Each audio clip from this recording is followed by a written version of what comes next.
All right, it's 6:30 and we're for the City of Bastrop. The City of Bastrop reserves the right to reconvene, recess, or realign the regular session or call to executive session or order of business at any time prior to adjournment. It's 6:30 and I call this meeting to order. So, since the mayor, you know, she always says, I get to move this because I'm the mayor. Well, I get to pretend I'm the mayor today. So, I brought my 4 oldest grandchildren to say the pledges today. So, come on up, guys.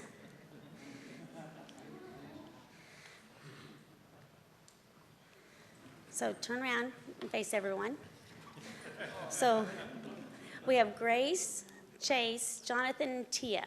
Jonathan and Chase are visiting from California. It's Grandma, 3 weeks at Grandma's house.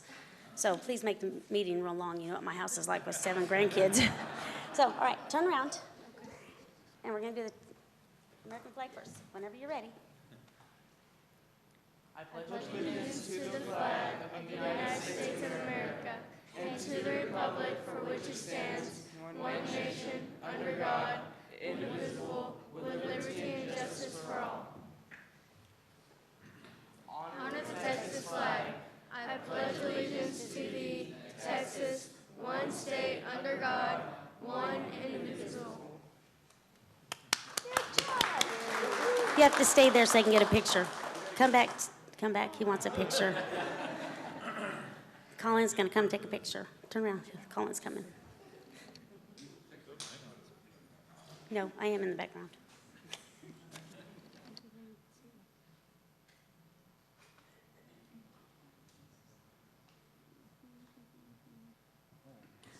Okay, guys, back up over here. Colin, let me back him up to right here so I can be in the middle. How's that? You gonna get in there? Yeah. Very good. Scoot over, guys. Very good, very good. All right, looking right at me here. Thank you. Thank you, guys. My husband made them practice and practice so they wouldn't know it.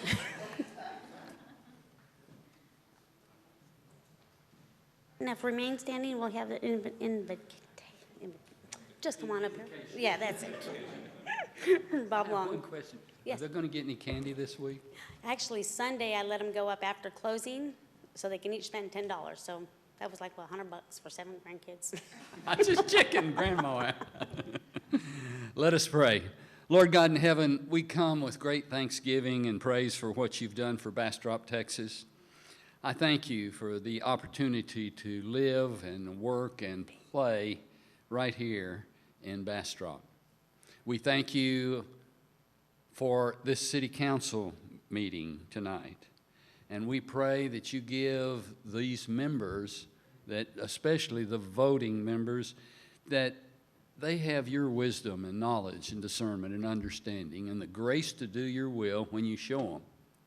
And Lord, we pray for faith, because as a city we have to overcome things, and we have in the past. And we're grateful for your help through the fires and the floods and the things that Bastrop has seen and gone through.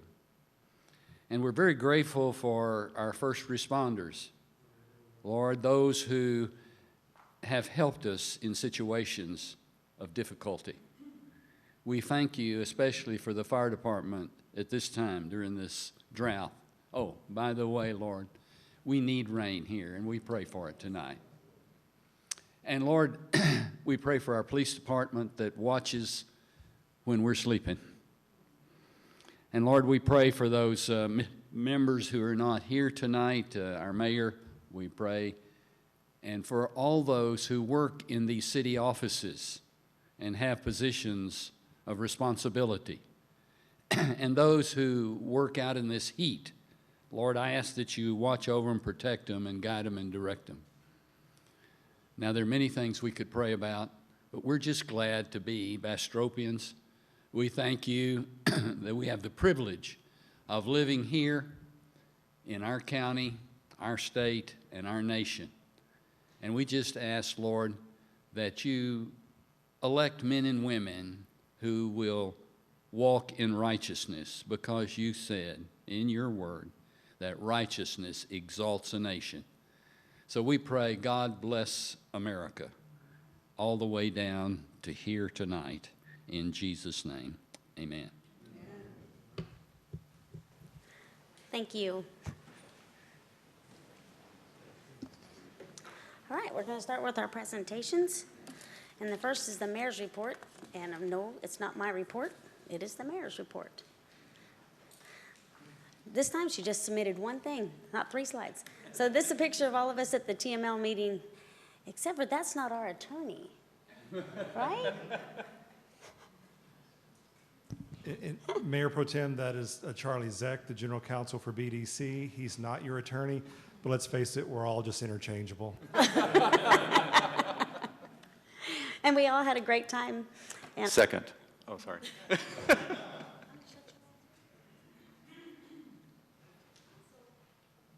we'll go on to city council members' report. We're going to start with you, Jimmy. I'll make it really short. I went to the TML conference, and that's it. Your turn, John. Okay, well, I had a few things. Obviously, the Patriotic Festival, and that was a wonderful event. I've got 2 boards and commissions that I'm the assigned liaison for. I participate in those activities. And this last weekend, I participated in a car show at the McDade Watermelon Festival, where I came home with a 45-pound watermelon. We've not finished it yet. How far did you make it into a cake? No. And then last thing, my parents have taken up the hobby of watching city council meetings, so hi, Mom.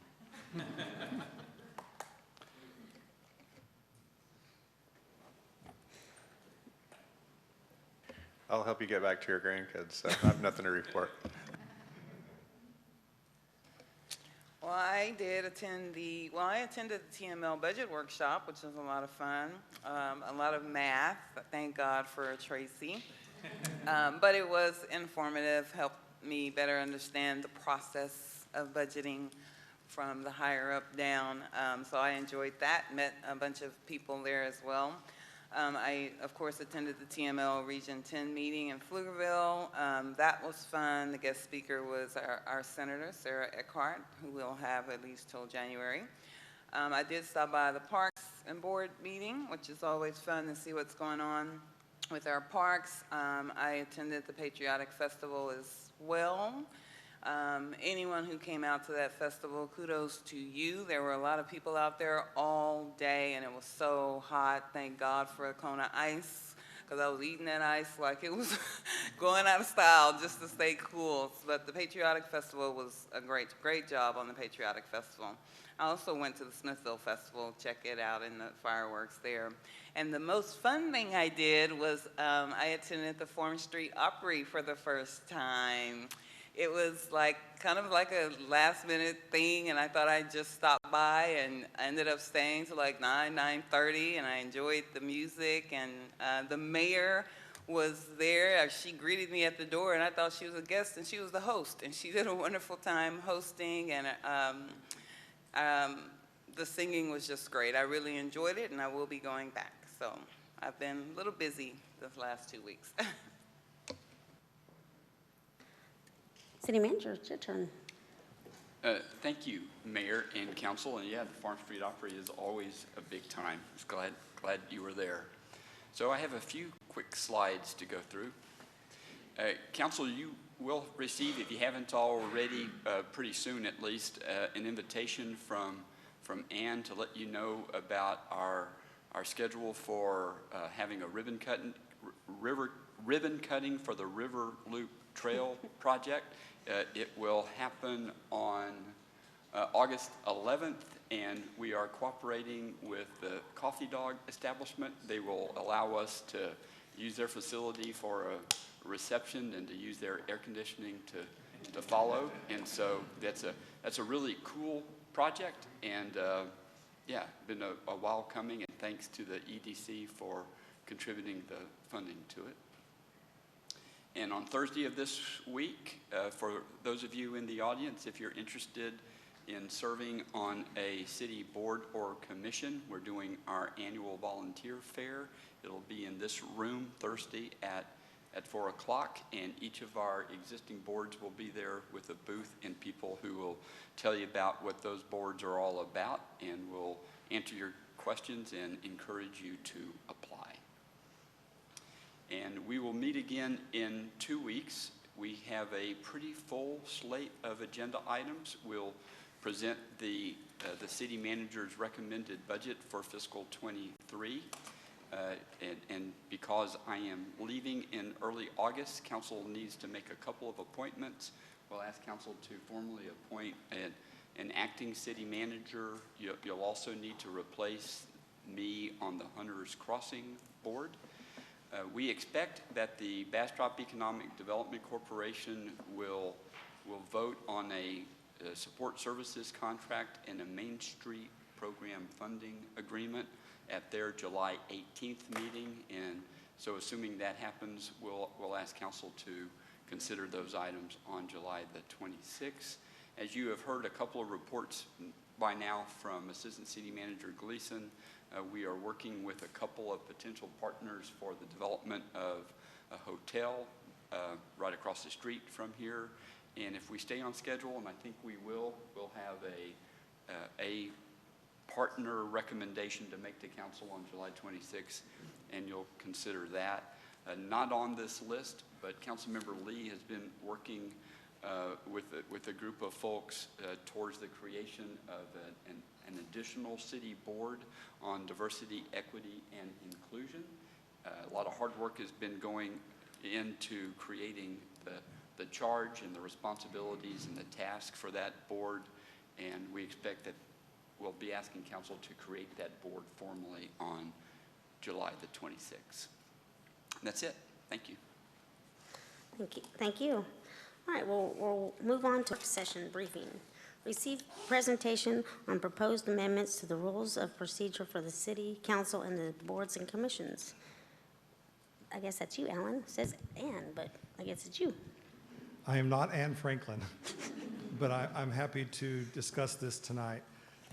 Mayor Pro Tem and Council, we have a charter provision in Bastrop that discusses the rules of procedure that the City Council is to adopt to govern your meetings and the boards and commissions that you appoint. We have those rules, the rules of procedure for council meetings and boards and commissions. Early on in those rules, it says that you shall review them annually following the May election. So this is a tradition here in Bastrop to allow the new configuration of the City Council each year to take a look at these procedural rules and see if there's any questions, comments, or things you would like to change going forward. The rules say if you do not adopt any changes, then these rules will continue in effect, and we can revise during the year if we need to. The purpose of tonight's discussion is to primarily bring these to your attention. You each have a copy of them. If you have any questions or comments that you would like to discuss now, you're free to do that. Otherwise, the goal is for us to come up with a draft of any amendments to bring to you for approval at your next meeting. And so if you don't have direction for me and staff tonight, you can certainly call or email those changes or questions over the next week so we can prepare that new draft. Before the mayor left, she identified a few things she wants to be addressed, and so I have her input, but I welcome any feedback from the City Council, and I will share that with Ms. Franklin. Do you want them to send them directly to you or to Paul? Please send them directly to me. I will compile them. I've already got a draft going, and I will share them with Ann and also with your city manager. Okay. All right, guys. It's time for you to look over. John, you're going to have 100 notes. I know it. All right. We're on to staff boards and reports. Presentation from organizations applying for the FY 2023 Community Support Funding. And we've got a list. We're going to do them in, I guess, alphabetical order. So first up is the Austin Habitat for Humanity, and we'll have 3 minutes to show us your presentation. So if you'll state your name and who you're with. Thank you. Yeah, my name is John Pointer. I'm the Home Repair Project Manager with Austin Habitat for Humanity. We have a very appreciated, established relationship with working with the city of Bastrop to facilitate our critical repair program, I think beginning about 2015. And what that looks like, a lot of folks are familiar with Habitat's new home program, creating new home ownership, but we also preserve existing ones in the community for folks that have critical repairs that they are inaccessible financially for them to do on their own, and if left untreated would give rise to a hazard or a continued deterioration of the property. So that frequently looks like accessibility remodels in the bathroom, roof replacement, electrical upgrades, and ensuring life and safety such as smoke CO2 detectors and secure windows and doors. We have often, pretty consistently, I'd say, supplemented the funds that we partnered with the city of Bastrop with our own. An example would be during Storm Uri, we were able to come back and respond to some folks we served who had even unrelated storm damage issues. We'll also refer to other nonprofits like Meals on Wheels or Combined Community Action so that there's supplemental or additional service, because invariably the budgets that we work with don't necessarily cover everything that might need to be done, but we are effective with triage, and we are hoping to partner again at a rate level of 15,000, hopefully, which is what we consider our entry-level critical repair to serve area owners. And we do appreciate your partnership. Mm-hmm. Thank you. Thank you for presenting for us. The Bastrop Emergency Food Pantry and Support Center. Tricia.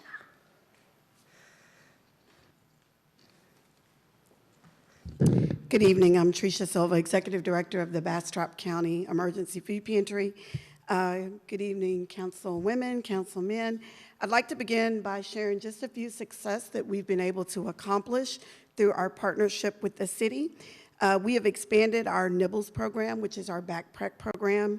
About 4 years ago, the city invested in some of our children that were experiencing food insecurity over the weekends, and we started out with 100 bags. We have now expanded that to 250 bags each week to students at 6 different campuses.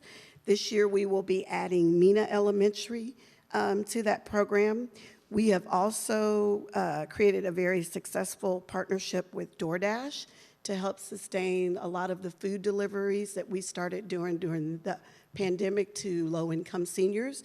And all of those seniors are within a 10-mile radius of our food pantry, so the majority of them are within the city limits.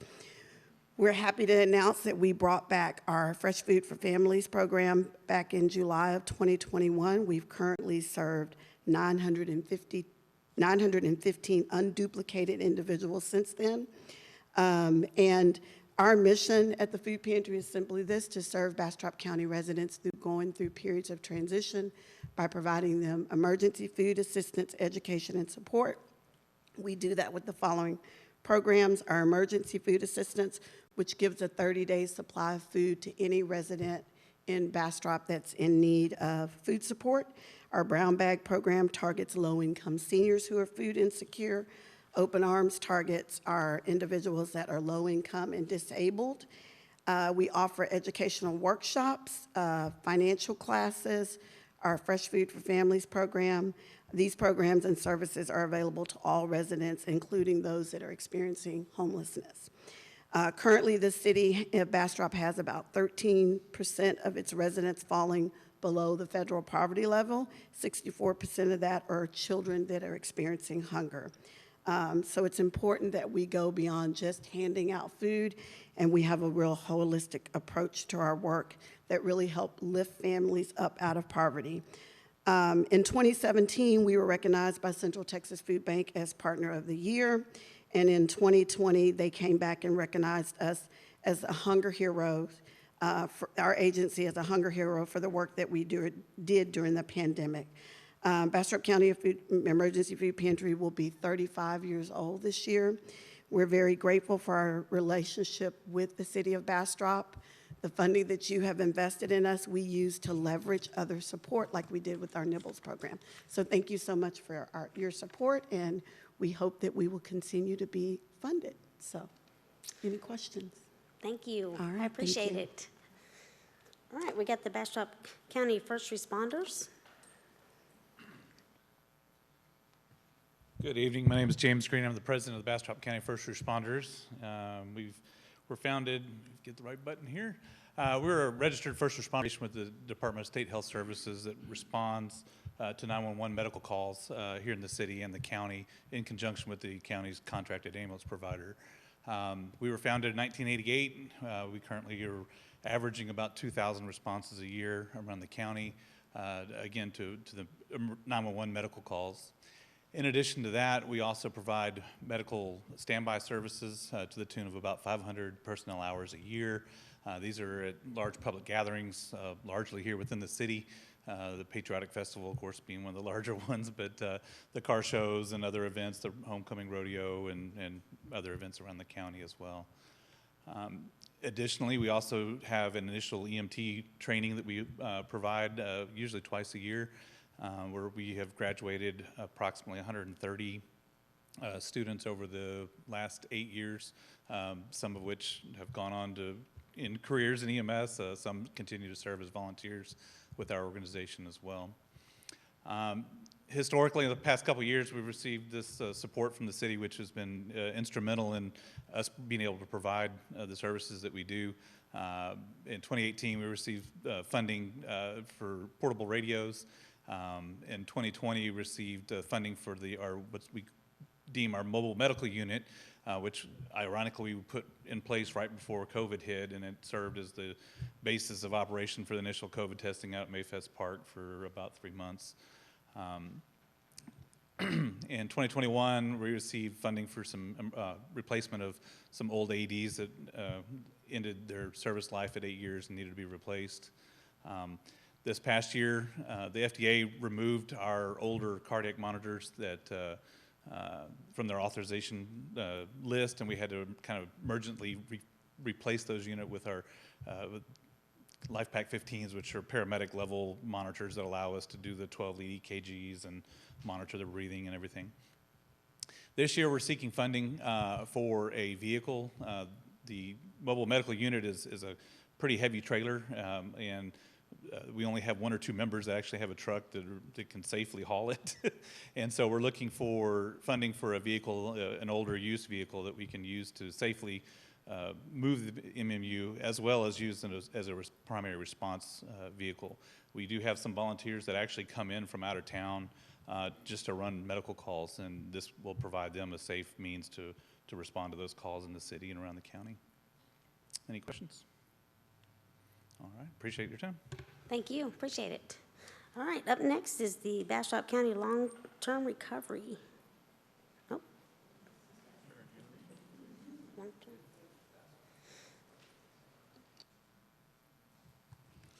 Good evening, Mayor Pro Tem, council members. Thank you all for having us here this evening so that we can give you a little information, background about our organizations, because we are working with a new council, and it's good to have the opportunity. My name is Sheila Lowe, and I'm the Executive Director of the Bastrop County Long-Term Recovery Team. We've been in existence since the 2011 Bastrop County Complex fires. We were actually born out of the ashes of the fires. In 2011, a few county citizens came together, and they started doing responding and recovery for the families that were affected, and by the spring of 2012, we were an actual organization known as BCLTRT. Since our inception, we have responded to, so I'm going to look at my paper for this. We've responded to 2 wildfires, 5 flooding events, 1 pandemic, 1 winter storm, and now 1 tornadic event. Only 6 of those 10 events were federally declared and carried FEMA assistance for individuals and families. The rest of them, we had to fundraise and write grants to try to help those families out. Out of those 10, only 5 of them were responded to in the city of Bastrop. In 2015, we had the Memorial Day flood, Hidden Pines fire, and the Halloween flood. We responded to the Memorial Day flood in the city of Bastrop and were able to complete 6 projects of repairs for families. In 2016, we responded to the Tax Day and Memorial Day floods. We responded to 7 city of Bastrop projects. for that disaster. In 2017 was the largest response that we had inside the city of Bastrop, and that was for Hurricane Harvey. We had 15 projects, and we assisted families with over $122,000 worth of repairs and supplies and goods. In 2020 and ongoing, we're assisting with COVID-19. We set up a hotline, and we also have been assisting families with utility mortgage assistance, which we're actually wrapping up right now, where we assisted families with 6 months of mortgage assistance to those that were economically affected during the pandemic, food and medication. And it's been approximately about $30,000 that we've done with that. And then in 2021, Winter Storm Uri, where we funded 11 projects with repairs that needed because of the freeze. And we assisted there. We partnered with the utility departments in each city in the county, and we assisted with utility bills for those families, and we made the repairs. So this is just a little bit about what we do. We also have a link on our website where we do family disaster plans, where families can actually go in and look and make a plan on what their families would do. We tested that at the end of the school year, where the Rolling Pines fire, and parents were actually called in the middle of the day to let them know that the transportation had been changed for the children that were affected in those areas. So those families that had their disaster plans knew exactly what was going to happen with their children, and so that's why we have been trying to emphasize the importance of not just being prepared, but also making sure that you have plans for your kids, for yourself, for your elderly parents or family members, for your pets. We've got plans for everything. So that's just a little bit of what we do, and we really appreciate the relationship that we have with the city. It's been wonderful working with Chief Rosales and Chief Nagy and the emergency management team that this city has. The process has been so easy, and we really appreciate it. So, questions? Any questions? Thank you. Thank you. Well, it sounded kind of sad. Fires, floods, pandemics. Sounds scary. All righty, we're on to the Bastrop County Women's Shelter, the Family Crisis Center. And I'm sorry, guys, they are not in alphabetical order. I thought they were. Good evening, Mayor Pro Tem, City Council members, and staff.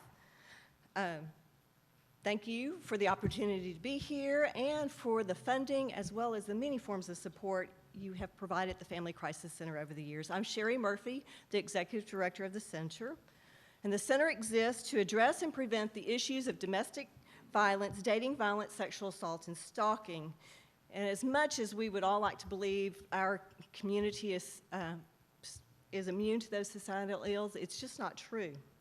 Our funding application, I believe, provides a great overview of the services we provide and some statistics of the services provided here in Bastrop. So I won't reiterate that stuff, but I'd like to share these stories to give you a little bit better perspective of our work. It's late one evening, and the center receives a hotline call from Meg. Of course, Meg's not her real name to protect her safety and confidentiality. Meg was in fear for her life. Like many times before, she hoped that her husband's anger wouldn't become physical. She hoped that the last time when this happened, and he promised it wouldn't happen again, that it wouldn't, but it had. She questioned, was she in some way to blame for the way she was being treated? What had she done this time to deserve her teeth being knocked out?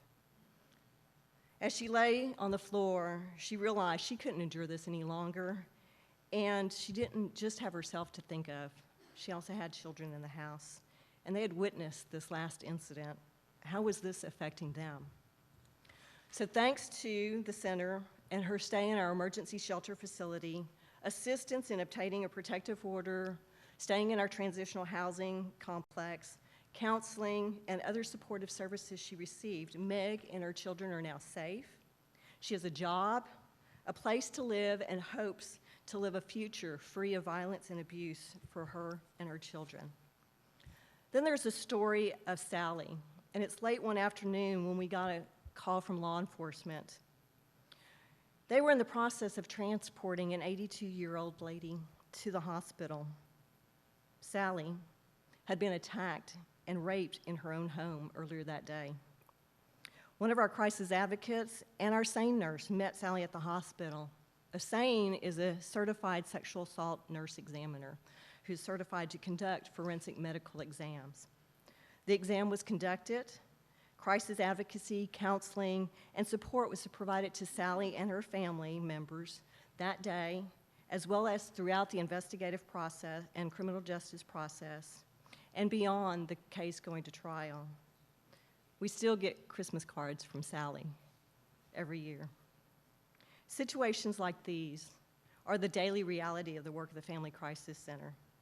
The facts of each situation may vary, but the impact of the violence and abuse no less traumatic on each victim, their family members, and our community. So on behalf of Meg, Sally, and the many other victims that we serve throughout the year, thank you for your time and consideration of our funding request.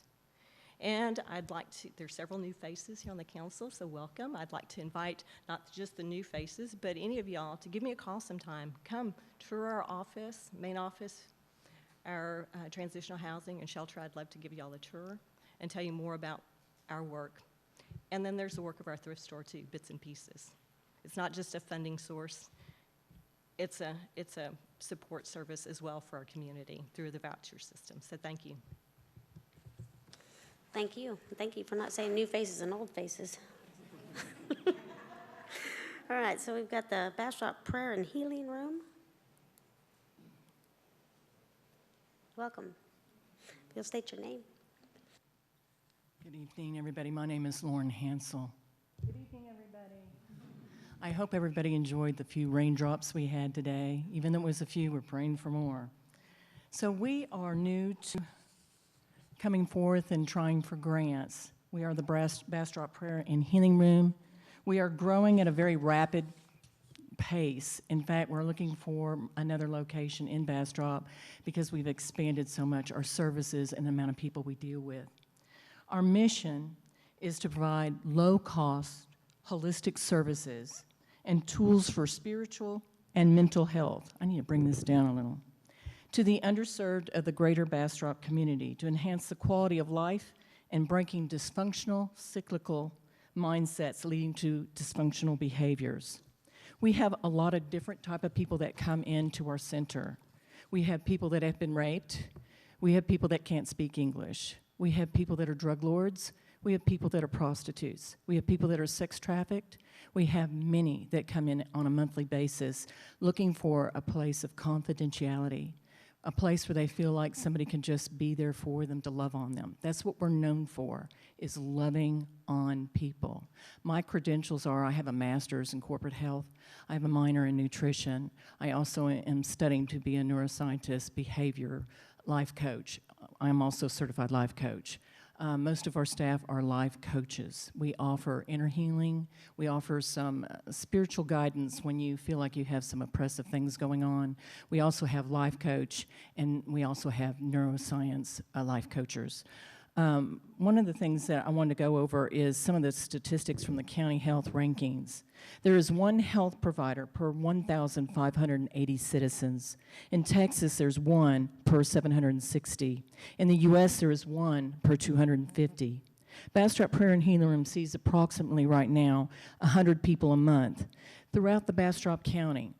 Now, after I looked at your grant, we changed all our forms to include in the city and outer city limits, so we've already changed all our forms because we like to know our demographics. 44% of Bastrop County is Latino, and we deal a lot. We have 3 interpreters. We also have registered nurses and social workers that work with us. We have a few that are psychologists and working towards getting their license. Currently, it takes about 2 months to get in. Due to shortages of trained staff, and our waiting list, we have decided and have started already doing workshops and conferences. Our first conference was in February. It was called Fearless. We provided tools and ways to look at the brain and how to operate in fearful times, how to work through it. We had nearly 200 people show up. Our workshops are also being birthed. We did personhood. We have to stop how many people come in. We find that there's so many people that are in need that doing the workshops and conferences allows us to get to a lot more people. We also place panels that have experience in it, certifications, degrees, and they are allowed to come into those panels and learn more about what they need as a tool. So what we are needing for is administrative costs, our musicians that we have for meditative prayer, as well as core scholarships. We also have utilities that are growing when we do with our larger classes. Also building and wear on the tier of the building. We already have started tracking. So one of the things that we've done, as I said, we changed all our forms to fit your needs and to fit the city needs, so we better understand city versus outside. We do Zoom calls, we do in-person, we do anything and everything they need to be able to communicate.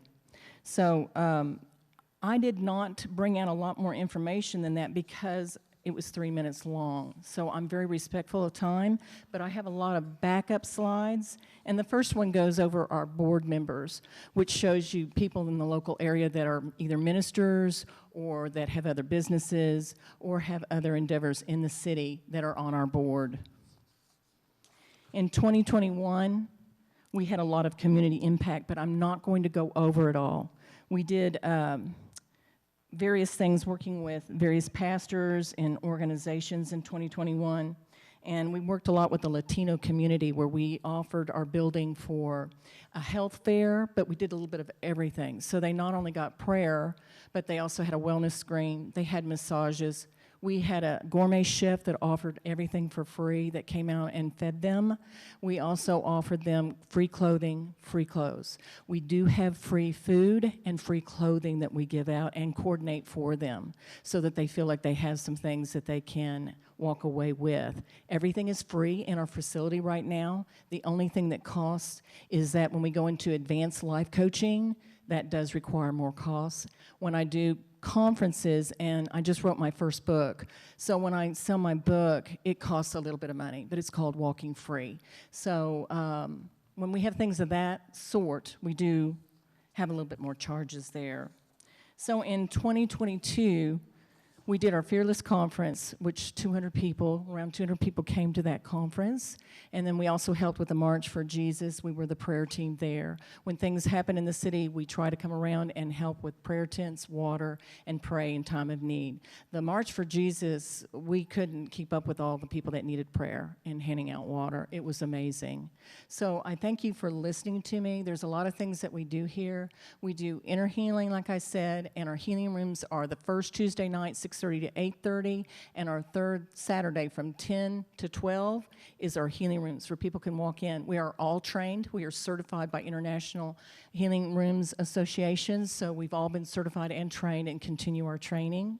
We also are trained in other areas, like I said, in spirituality with things of oppressive spirits, people that are really having a hard time. Life coach, we all have training in that also, and some of us are going further in our certifications in that. I thank you for your time. I really do, for listening, and I thank you for the city and all that they do. It is an amazing city, and it's amazing how many people, institutions, organizations, ministries, and businesses come together to help the people of this county. So thank you again for listening, and have a blessed night. Thank you. Appreciate that. All right, we're up to the Bastrop Pregnancy Resource Center. Hello, how are you? I am naturally loud, so hopefully I don't wear you out. I'm Jennifer with the Bastrop Pregnancy Resource Center. I'm the Director of Development. I wanted to review our mission statement with you, just because some people aren't clear what exactly this means. We are here, and what we work to is to show God's love and grace through encouragement and support. Our desire is to preserve and protect the lives of the unborn, promote healthy families through Christ-centered services to those who face an unplanned pregnancy. So it's a pretty simple mission statement, but with that, we do a lot of different services. I wanted to go over the stats within the last 7 months, so you can see you guys have funded us, I think, since 17. I was looking at it, what we did. In the next slide, we had 446, I don't know if y'all have this slide, 446 total client visits. We give away 2,479 items. What that means is it's from a crib to a car seat to bottles to, there's a lot of B's, babies, bottles, formula, boppies, all the different things that we give out also. And then we do parenting classes, and from that also goes into first year, like newborn, pre-birth, all of those things. So we did 283 parenting classes. This is from the last 7 months, so it's not for a full year of services. So as we go into the grant request for this year, we asked for a total of $15,650, and it should be in your pamphlet or your handout there.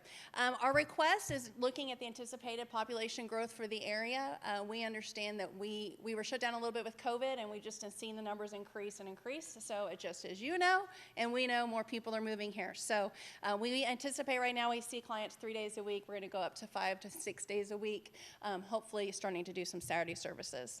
Like I said, we did 294 different parenting classes. We do also do classes in Spanish. You'll see the cost. Majority of our, about the third of our cost is for educational classes. We do streaming classes through that Bright course, is the classes that we have.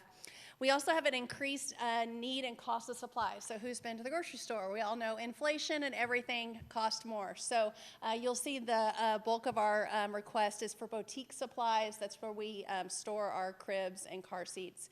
And like I said, baby bottles, everything you can think of to have a baby, we have. And we have some of the really cutest stuff. So, but we do purchase some of those outright. So we don't give away used car seats or used cribs. So we do use supplemental costs that you guys provide. We do help cover the operational expenses, which is insurance for us to offer safe, to be operating safely, and also just for our utility costs. We share a facility with Faith Baptist Church right now. We do not pay rent to them, but we cover all the costs for utilities. So you guys help with that. And then I just wanted to follow up with, why does it matter to the city of Bastrop? Although we don't necessarily see a large amount of clients that live within the city, you guys know, just like I know, that Bastrop is the hub for Bastrop County. And so we help offset some of the resources that you guys would have to supplement otherwise. So I see our services a little bigger, and we handle and we try to help you guys. We also, our Bastrop County Pregnancy Resource Center is the only resource center, basically once you passed 130 all the way to Brenham, and College Station. So we're the only people in the area. I know you're the city of Bastrop, and we're talking city of Bastrop taxpayer money, but do understand that you guys are also providing a resource that people aren't able to get in other areas. So thank you guys very much. Does anybody have any questions? Okay, well, thank you. You guys have a good night. Thank you, appreciate it. All right, we're on to Children's Advocacy Center. Good night. Just state your name. Thank you. Good evening, Council. My name's Megan Webb. I'm the Executive Director at the Children's Advocacy Center. I'm here tonight to talk to you a little bit about our Therapeutic Family Advocacy Program at the CAC. So for any of you who are not familiar, the Children's Advocacy Center exists to provide a coordinated, family-focused approach to the problem of child abuse in our community. And we strive to seek justice, reduce trauma, foster healing, cultivate empowerment for the children and families that we see. And we actually work with a really large multidisciplinary team that includes local law enforcement, child protective services, and local prosecutors' offices. And our role in that is to provide a lot of different services to really help families start on the road to healing from what they're going through. We've actually been in Bastrop for 30 years now, as of this year. We offer all of our services in English and Spanish, and they're all free of charge for as long as the family needs them. As I'm sure that you guys can imagine, an outcry of abuse can really destabilize an entire family. It's got a lot of big and lasting impacts. And so a child visiting the Children's Advocacy Center, a lot of times we're seeing them on the worst day of their lives. And their family can have a lot of strong emotions around that, and they're gonna need support through that process. And so our therapeutic family advocates actually are there to receive that family with care and compassion and help them navigate the process that they're about to embark on. A family and a caretaker dealing with a situation like this, they can experience a lot of different things: losing their home, losing the primary breadwinner, threatened job security, loss of family relationships, in addition to just having a child that's in need of medical and therapeutic care, which I think we can all imagine would be difficult in and of itself. So our therapeutic family advocates, they're specialized professionals who assess the needs of that child in their recovery. from the moment that they walk into the CAC. So they're looking at those immediate needs of the child, but they're also looking ahead to the future for what that family is going to need to move into recovery manageably and sustainably. A therapeutic family advocate is going to be with that child throughout the initial forensic interview process where we're collecting information, and also through any medical examinations that they may need that we provide on site as well. They're going to provide insight, comfort, information during what is usually a very stressful time, and then they're able to work with that family to assess the ongoing needs that they have and help find resources to meet those needs. So therapeutic family advocates are then going to work with our therapy department, with our clinicians, to help transition that family into the therapeutic healing process. And one of the things I love the most about our program is that they work really hard to create some really happy childhood memories. We do everything from birthday boxes to holiday meals, clothing, and Christmas presents, household items, anything that family needs. So as we've already heard tonight, as the community grows, the need for these services is only going to increase, unfortunately. And our current critical need as we head into fiscal year 23 is to expand this program. And that means we need to add staff. We need to move from 3 staff to 4 at least. And so tonight we're here to request funding to help us in that endeavor with helping support the salary for an additional therapeutic family advocate. So the addition of a family advocate is really going to impact our ability to serve. One of the values that we really hold dear is serving in excellence in everything that we do for everybody that we serve. And so adding this staff member is going to allow us to serve those families, to serve our partners, to serve this community in the excellence that we really seek. I really want to thank you guys for your continued support of the CAC. I know you've heard a lot of gratitude tonight, and I hope that you realize it's incredibly authentic. We're kind of a little family, a cohort of sorts, and we all share in each other's journeys, and such a big part of that is the partnerships that we have with our community. So thank you. Thank you so much. Appreciate that. All right, we've got the combined community action.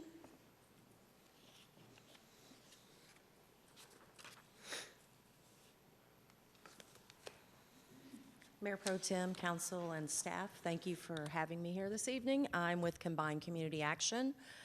We provide the Meals on Wheels for the city of Bastrop. We are out of the settlement apartments, is where we package and have volunteers come in and pick up the meals for delivery. I didn't know, I sent a video, but I didn't know if she was going to be able to show that or not. It's a short video, but it's just... Colin, do you have... Social isolation is as deadly as smoking up to 15 cigarettes a day. It's a constant battle for homebound seniors. But you can help. Meals on Wheels is there to deliver a laugh, a smile, and most of all, the peace of mind that lets them know they are not alone. Give today and make good go further. So we have recently, in the last year or so, taken on an assumed name. So we're more recognizable in the community. So we're Meals on Wheels, rural capital area. During COVID, we had to up our game during COVID and provide more meals, just like everybody else you've heard around about COVID. So we were providing 7 frozen meals a week, every week, to our participants in Bastrop. And then we were also every other week providing 5 shelf-stable meals, so they would have additional food. We did work with Food Pantry in Smithville to get additional food out to the seniors during that time as well. So we have definitely increased the number of meals we've served over the last couple of years. Probably in 2019, we served around 10,000 meals a year. Now we're serving, this past year, we served almost 20,000 meals to 114 older adults. And as people are aging and we have more seniors and older adults in the community, the need is still going to be there. We don't have enough caretakers for them, so having those meals delivered to them and somebody checking on them and making sure their well-being, their physical and mental well-being is good. We can report back to a family member if we see something that's not quite right. We have run into situations where we've gotten to a home where a volunteer's gotten there and somebody has fallen, and we're able to get them help, immediately. We have about 30 volunteers that provided about 1,000 volunteer hours last year in delivering the meals. We've just recently gone back to serving the hot noon meals 5 days a week. We have some of our participants that would prefer to receive the frozen meals because they said they sometimes don't get up till 9 or 10 in the morning and they have their breakfast at home, and then we bring a meal at 11 or 11:30 and they're not ready to eat. The frozen meal gives them the flexibility to eat that meal any time of the day. So we've been able to work with the different participants on what their needs are and what they prefer to have, the hot meal versus the frozen meals. And what we were trying to avoid is nursing home assistance. It costs taxpayers about $45,000 a year in nursing home assistance in the state of Texas versus less than $1,500 a year in providing the meals to the seniors in the city of Bastrop. So it's kind of a self-explanatory program. It's been around a long time. Combined Community Action's been around since 1966, so we've been in business a long time in Bastrop County and the city of Bastrop. So we appreciate all the funding that you provided us in the past, and we look forward to working with you in the future. And I do enjoy the quarterly meetings that we've been having. Last meeting, some of us kind of got into some discussions, frustrations that we could share with one another, you know, with finding staff and the workload. So it was nice having that meeting and us getting to sit down and kind of vent. So I appreciate y'all letting me be here tonight. Thank you. Appreciate that. All righty, we're up to court-appointed special advocates, this CASA. Good evening. My name is Christy Bauer. I'm the Executive Director for CASA, which stands for Court Appointed Special Advocates. We are unique in that we serve Bastrop, Fayette, and Lee counties, but these numbers and information I talk about today will specifically earmark the city of Bastrop. We were one of the original 13 CASAs established 34 years ago in the state of Texas, and so we've been providing advocacy for children here in the city of Bastrop for a long time. When I first interviewed for this job, I said, this is the one job that I want to work myself out of. You know, that would mean that we wouldn't have any more children being abused and neglected. Unfortunately, that's not the case. Our mission is that we recruit community volunteers to advocate on behalf of children who experience child abuse and neglect. And our work is hard, but we have many community members who have stepped up to do that work. Over the past fiscal year, we served about 317 children over the 3-county area. 209 of those are from the county of Bastrop, and 76 are from the city of Bastrop. And so when you look at those numbers, we know that most of our population that we serve comes from this area. But I am pleased to announce that we do have many community members that step up to the plate to advocate for these children. These are volunteers that have gone through our 30-hour training to become a CASA advocate, to provide the best advocacy they can on behalf of these children. Currently, we have 68 volunteers. 51 of those are from Bastrop County. 29 of those are from the city of Bastrop. And so our work is, you know, cut out for us. We are always looking for more volunteers. I will say that we are one of the few CASA organizations in the state that provide 100% advocacy for all kids that come into care in the 3-county service area. Not many do that. If they don't have a volunteer ready, then those children do not get the advocacy provided by CASA. But we have made it our mission, and I had said that I currently have a caseload of 15 children that I'm advocating. My staff will step up to advocate for kids if we do not have a CASA volunteer. It's important for us to know that these children have a voice, not only in the community, but in the court system. And part of our advocacy work is visiting these children wherever they're placed. We have 2 kids that are placed, actually from the city of Bastrop, placed in Arkansas right now. I am sending my staff up there every 3 months to go and see those kids, just to make sure that they their needs are being met. We have kids placed in Amarillo. You name it, we have kids placed there. But the one constant that we have is that they see our face and they know that we are in their corner advocating to ensure that whenever they are returned home, if their parents work their services provided by CPS, then we want to ensure that that's a safe place for them. And if not, we are a part of a panel that helps choose an adoptive family for these kids. The one constant I will tell you between beginning of a case and the end of a case is a CASA volunteer.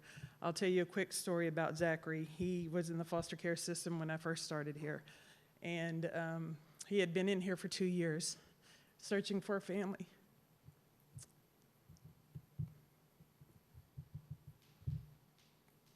And the one thing that we provided, the one thing that we provided for him was a family. And the story that, now I'm gonna go from crying to laughing. He was placed at, his family moved from Dallas. He was placed on a farm. They came here to the city of Bastrop because I guess they thought making a meth lab was easier in the county. Little did they know when you move to small counties, people talk. He was removed from his family and placed down south on a ranch. And he said, Miss Christie, I really don't like chickens, pigs, and horses. He said, I like them, but I really don't like them. And I said, okay. I said, so, you know, he had been there for a couple of years. This family wanted to adopt him, but he wasn't happy. And he had been through 15 CPS caseworkers over a 5-year period. Think about that, 15 different faces coming in and out. We were the constant one between the beginning and the end. And so when the adoption time came up and families submitted their packets for wanting him, we had this family that, you know, had chickens and pigs and horses, and we knew that he really didn't want that, and we had a family in Dallas. And so we talked with the adoption unit and said, hey, we really know this. The adoption person, she had been in the role for maybe 6 months. Great families, but we knew that he didn't want to be on this farm. And so we advocated for him to go to Dallas and had the adoption, great time. About a year later, he sent an email. He asked his mom if he could send us an email. She said, yeah, so he wrote this long story.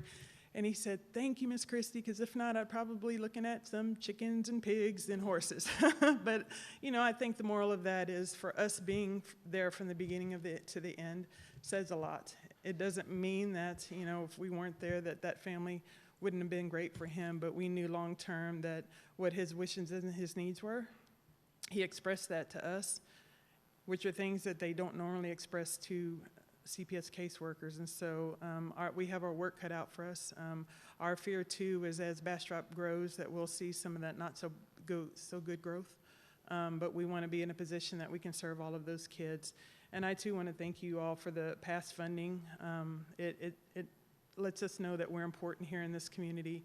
Also for the quarterly meetings, as Kelly mentioned, you know, that's a networking place for us to say, I can call Kelly and say, hey, I got a family here that needs this. Can you do that? And she's like, yes, send them. You know, the Family Crisis Center, they provide parenting classes. We partner with the CAC to provide therapy for our kiddos.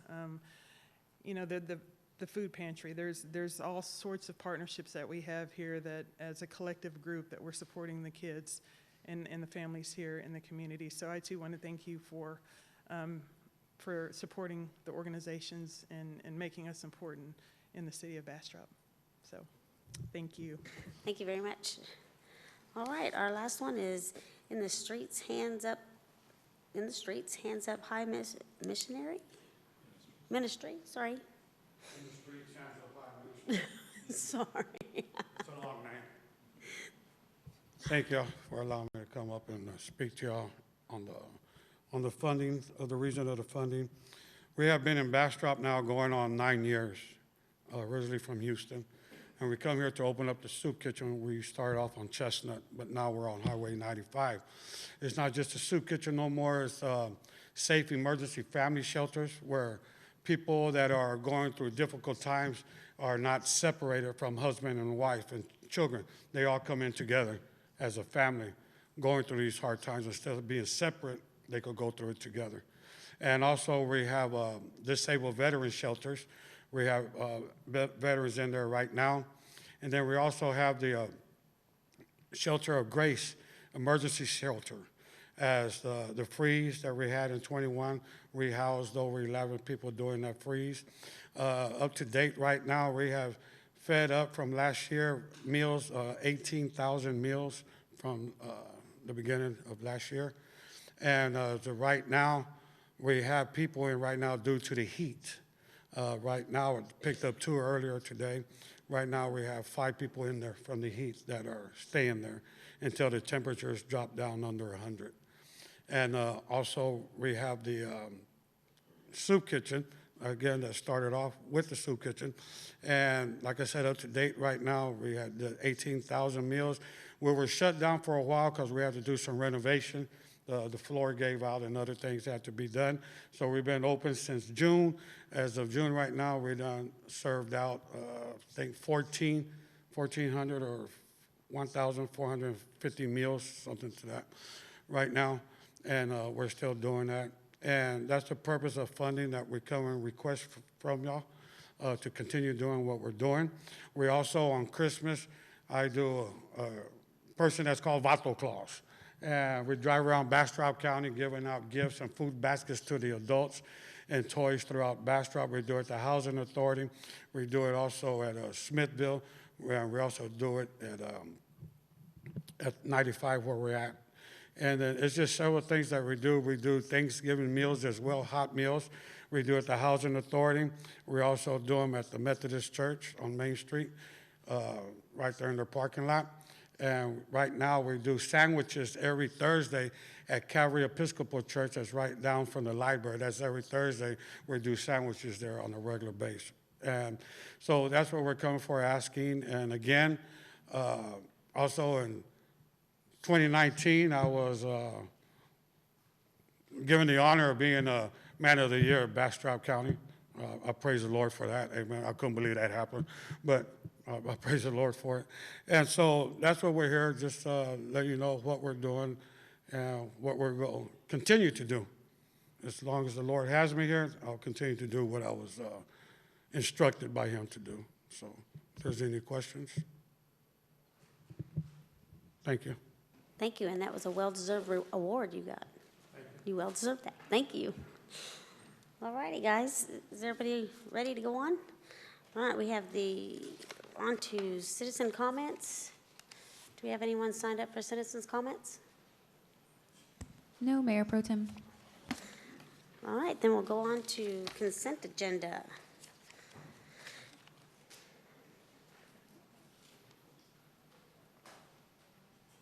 Is it? I'll get this button right. Does anyone want anything pulled from the consent agenda? Okay. The consent agenda reads as follows. Item 8A, consider action to approve City Council minutes from the June 28th, 2022 regular meeting. Item 8B, consider action to approve the second reading of ordinance number 2022-05 of the City Council of the City of Bastrop, amending the comprehensive plan by changing the future land use designation from rural residential to industry for Bastrop, Colorado Bend LLP for 312.591 plus minus acres of land out of the Stephen F. Austin Survey, Abstract 2, to the west of Lovers Lane, located within the city limits of the City of Bastrop, as attached in Exhibit A, and providing for findings of fact, adoption, enforcement of repealer and severability, establishing an effective date and proper notice and meeting. Item 8C, consider action to approve the second reading of ordinance number 2022-06 of the City Council of the City of Bastrop, amending the Transportation Master Plan, Master Thoroughfare Plan, and Street Grid for Bastrop, Colorado Bend LLP for 546.364 plus minus acres of land out of the Stephen F. Austin Survey, Abstract 2, to the west of Lovers Lane, located within the city limits of the City of Bastrop and the City of Bastrop extraterritorial jurisdiction, as attached in Exhibit A, and providing for findings of fact, adoption, enforcement, a repealer and severability, establishing an effective date and proper notice and meeting. Item 8D, consider action to approve the second reading of ordinance number 2022-17 of the City Council of the City of Bastrop, Texas, approving the 2021 Service Plan Update, including provisions related to assessments for the Hunters Crossing Public Improvement District, approving a fiscal year 2022 assessment roll for the district, and containing other provisions related to the Hunters Crossing Public Improvement District and the Hunters Crossing Local Government Corporation, and providing for an effective date. Item 8E, consider action to approve resolution number R-2022-59 of the City Council of the City of Bastrop, Texas, awarding a contract with Southern Utility Works LLC for the Public Works PW Detention Pond Pump Station PS to an amount of $291,273.03, authorizing the city manager to execute all necessary documents, providing for a repealing clause, and establishing an effective date.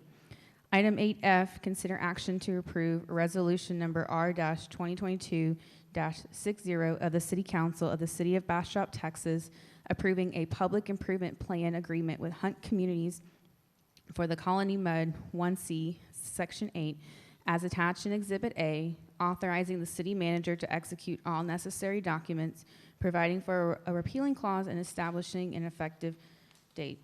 Item 8G, consider action to approve resolution number R-2022-61 of the City Council of the City of Bastrop, Texas, approving an amendment to the 2013 Memorandum of Understanding between DM Pecan Park Associates LTD and the City of Bastrop, shown herein as Exhibit A, authorizing the city manager to execute all necessary documents, providing for a repealing clause, and establishing an effective date. This concludes the consent agenda. Thank you. Move to approve. Second. I have a motion from Councilmember Plunkett and a second from Councilmember Lee. Will you please call for a vote?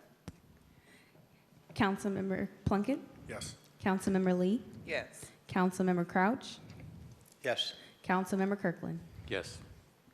Really sucks not getting to vote now. All right, we're on to items for individual consideration. 9A, consider the action to approve resolution R 2022-55 for approving an appeal of an certification of appropriateness to the paint of the rear masonry wall of the building at 910 and 912 Main Street on .17 acres of Building Block 9 west of Water Street, known as the Kleinark in the Kessless Building, attached in Exhibit A, authorizing the manager to execute all necessary documents, providing for an appealing cause, and establishing an effective date. Jennifer Bills. Good evening.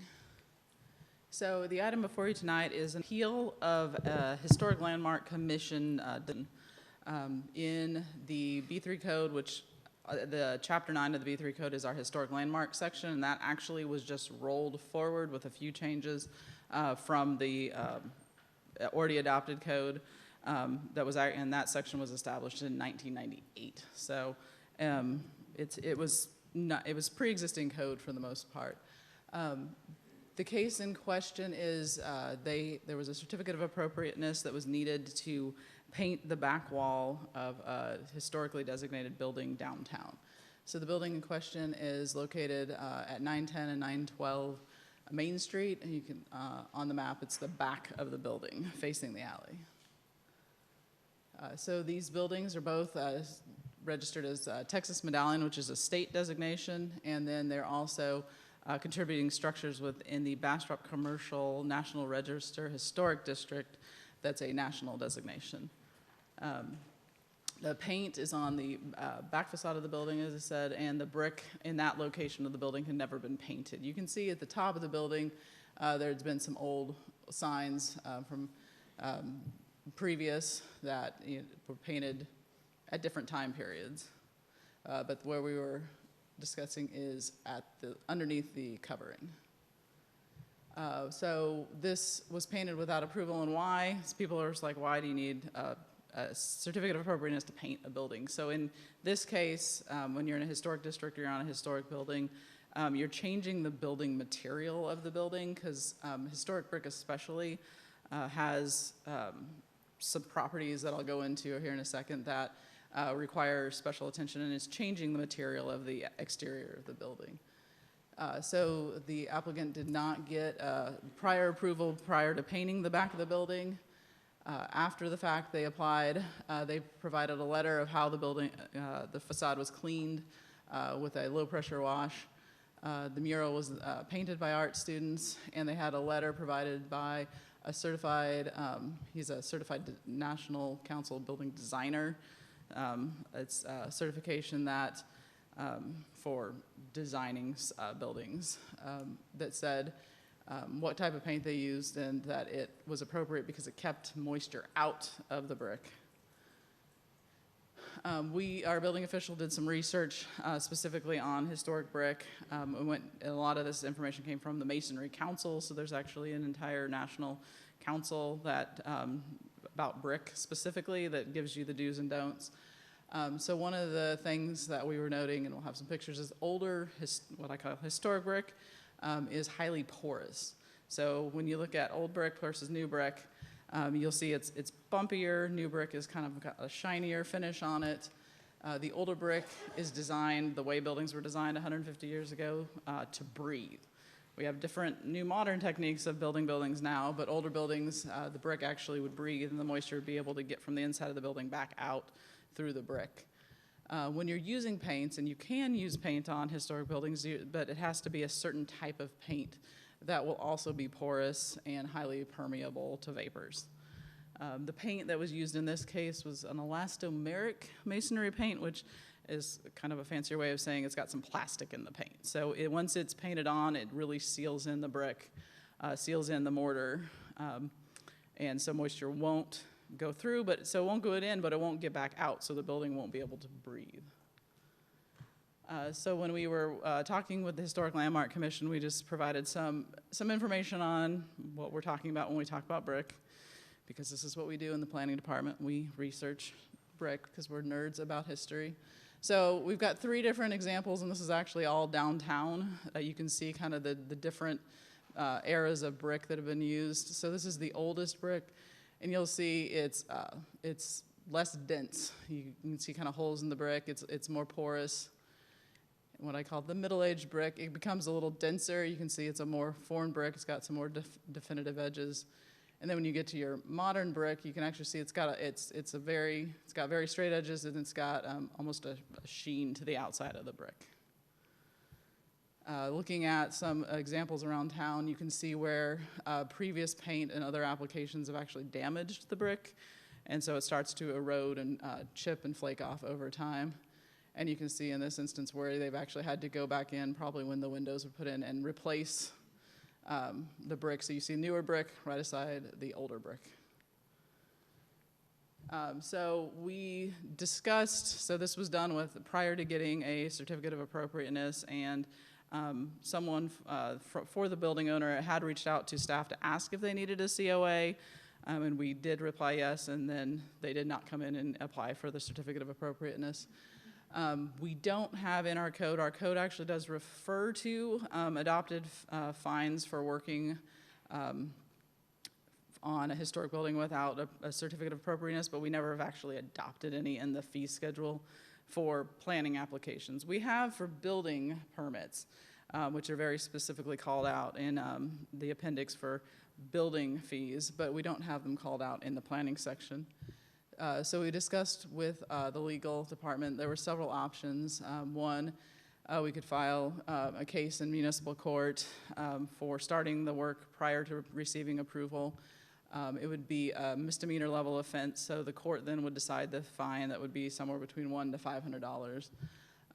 And if the HLC or the city council then finds that they have to return the building back, that city does not approve the COA, we would have to seek a civil order to get the court to mandate the building owner put the brick back into its original condition.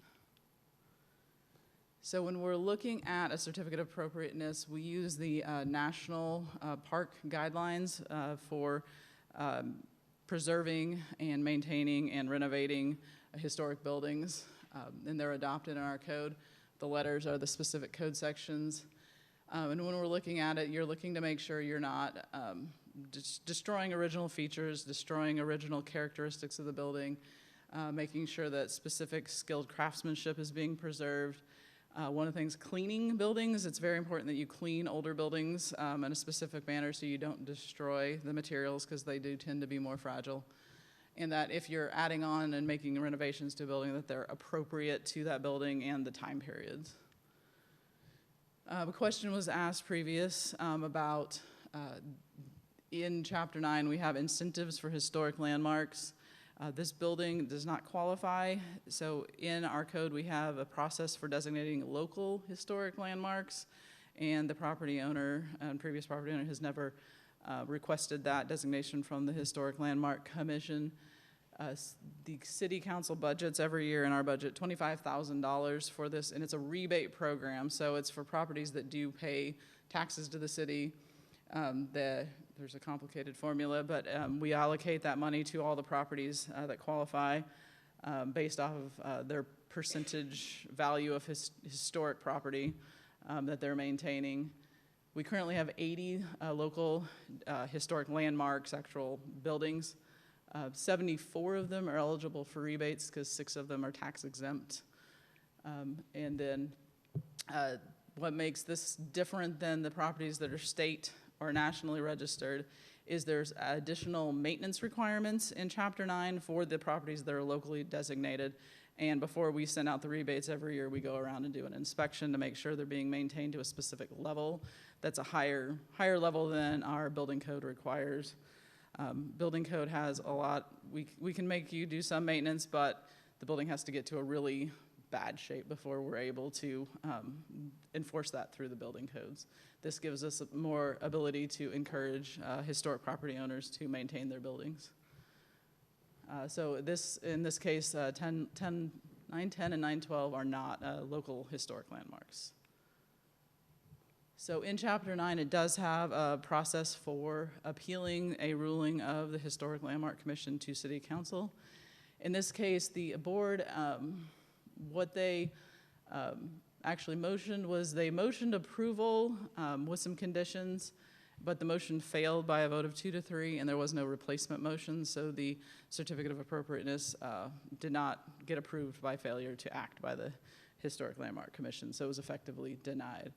And the City Council, when considering an appeal from an applicant, you're to consider the original evidence that was presented to HLC and then any additional information provided by the applicant, and then use the criteria approved in the Chapter 9 from the National Park Guidelines. Going the wrong way. So in this case, staff's recommendation on this specific instance is to actually approve the painting of the wall, but with the condition that should the wall start to deteriorate, that the wall needs to be repaired back to its original condition, back to the brick facade. And so seems counterintuitive that you'd want them to try to fix it back if we were not going to approve it moving forward. However,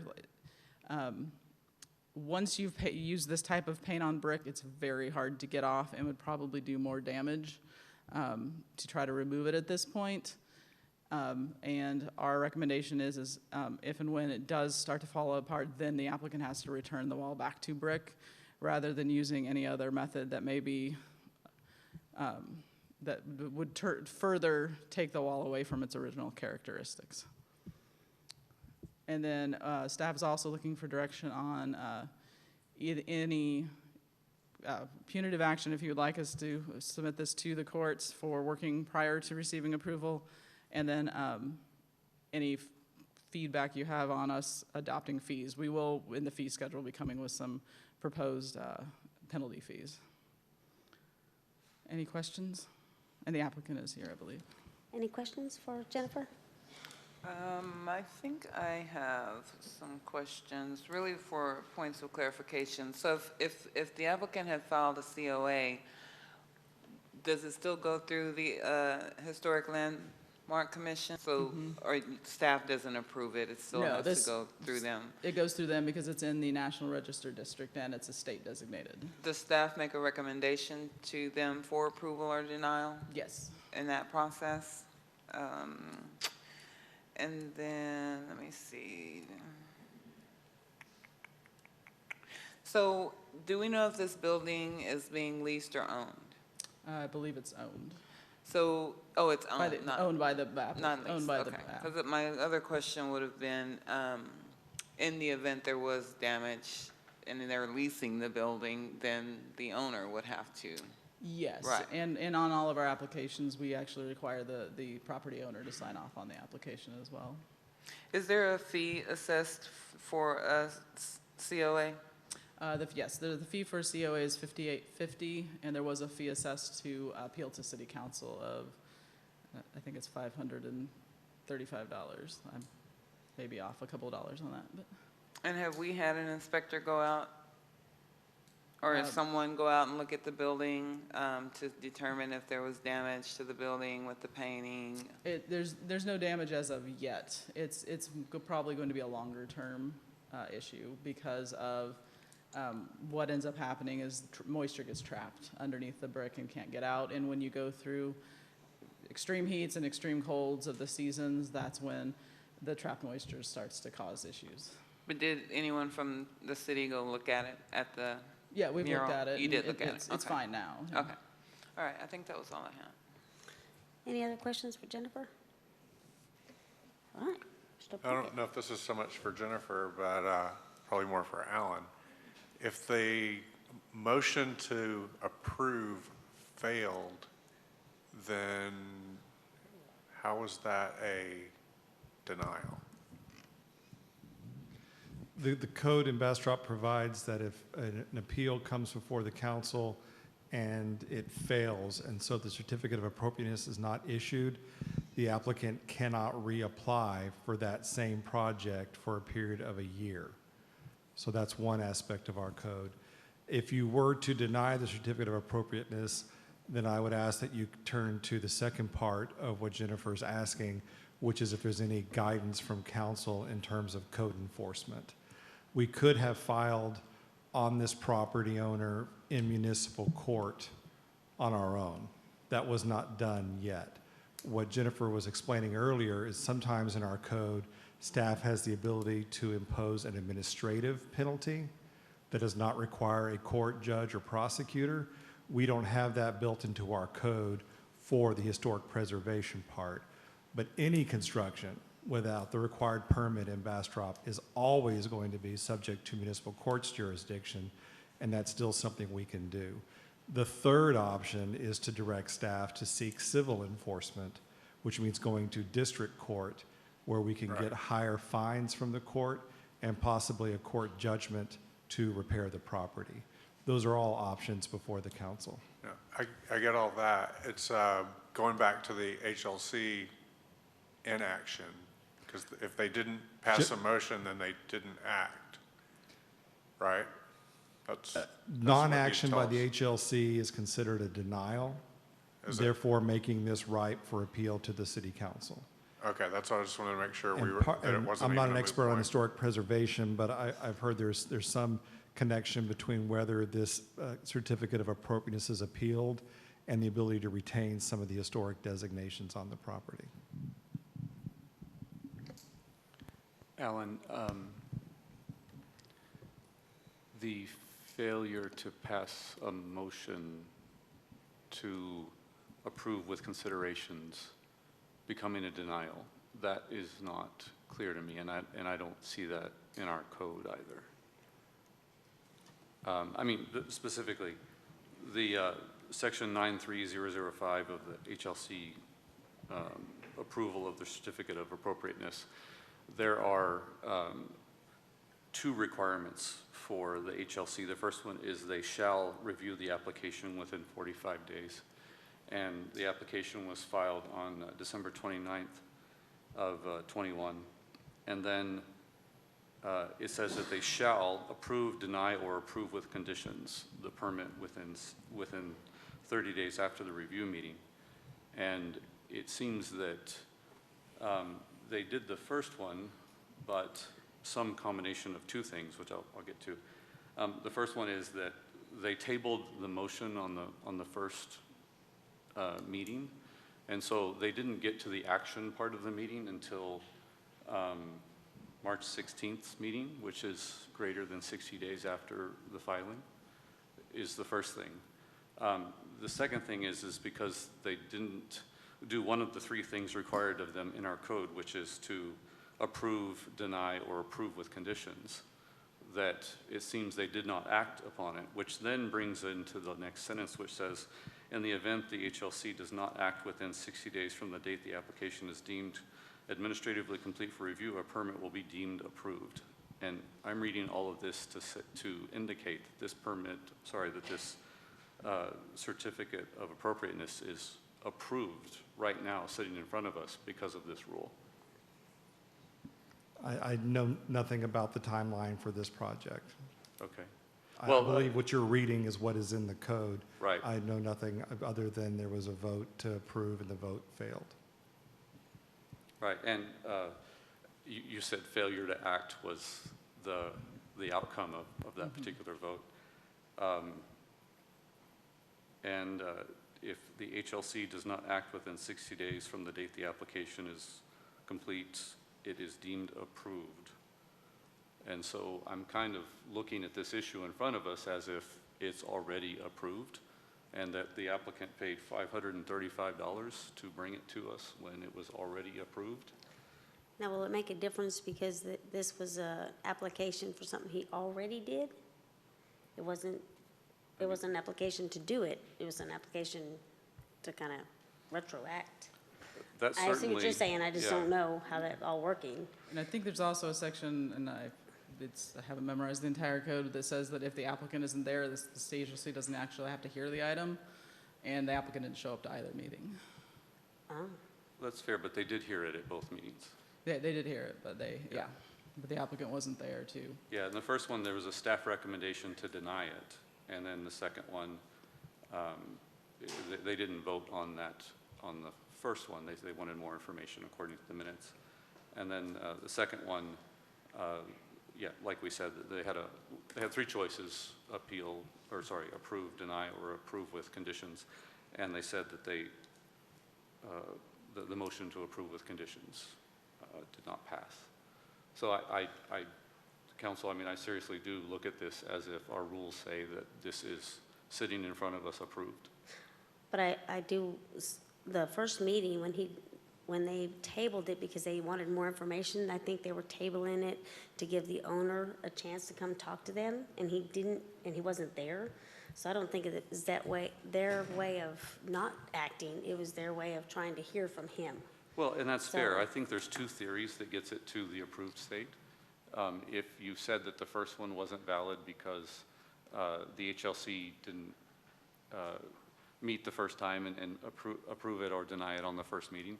But I'm saying that it hasn't been approved even until today, and the time between December, or let's call it January, and today is 7 months. So 7 months is longer than 60 days, so it would seem that with no action from the HLC, that the permit is deemed approved. I'm just reading this from the code, and I went and dug into all of this. I looked for case law. I looked for all sorts of things on this topic, and it does seem like it's already approved, is what I'm reading. So, Alan, I'm staring at you. Mayor Pro Tem? I said I'm staring at you. I'm not sure which way. Give me some direction here. I have not looked at the schedule or been asked to look at the schedule of events as they transpired. The code does read as Councilman Kirkland reads it. I don't know the basis for the appeal at this point.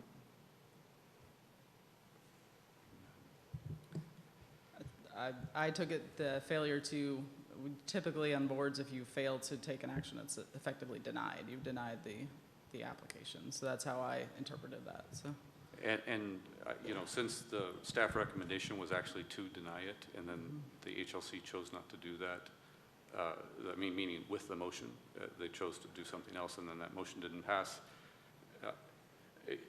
it creates an interesting quagmire where if we, for instance, were to deny the certificate of appropriateness here on council, I believe that the applicant would have substantial legal advantage over us in lawsuits or civil suits that we would file against them. That would be highly problematic in my mind.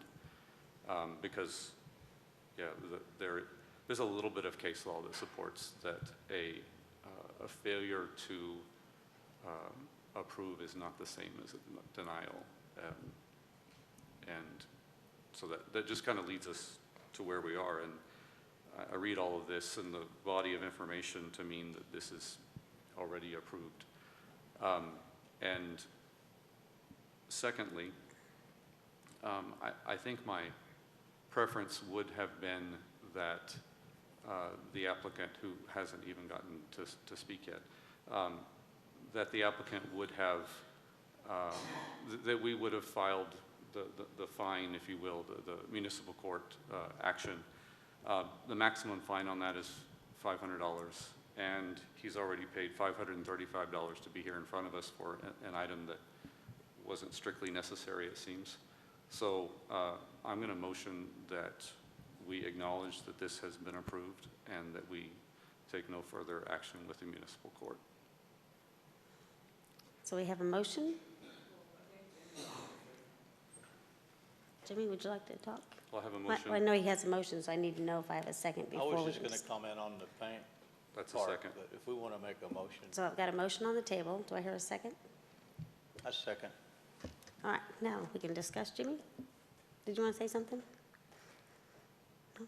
Say that again? Did you want to say something? You had your light on before you motioned to second. Well, I just wanted to comment on the paint piece of the thing and the brick being damaged or not damaged. So I was lucky enough to be part of the 921 Main Street building, and as part of that building, we hired a geotechnical company to look at the brick on that building, or both buildings that were adjacent to it.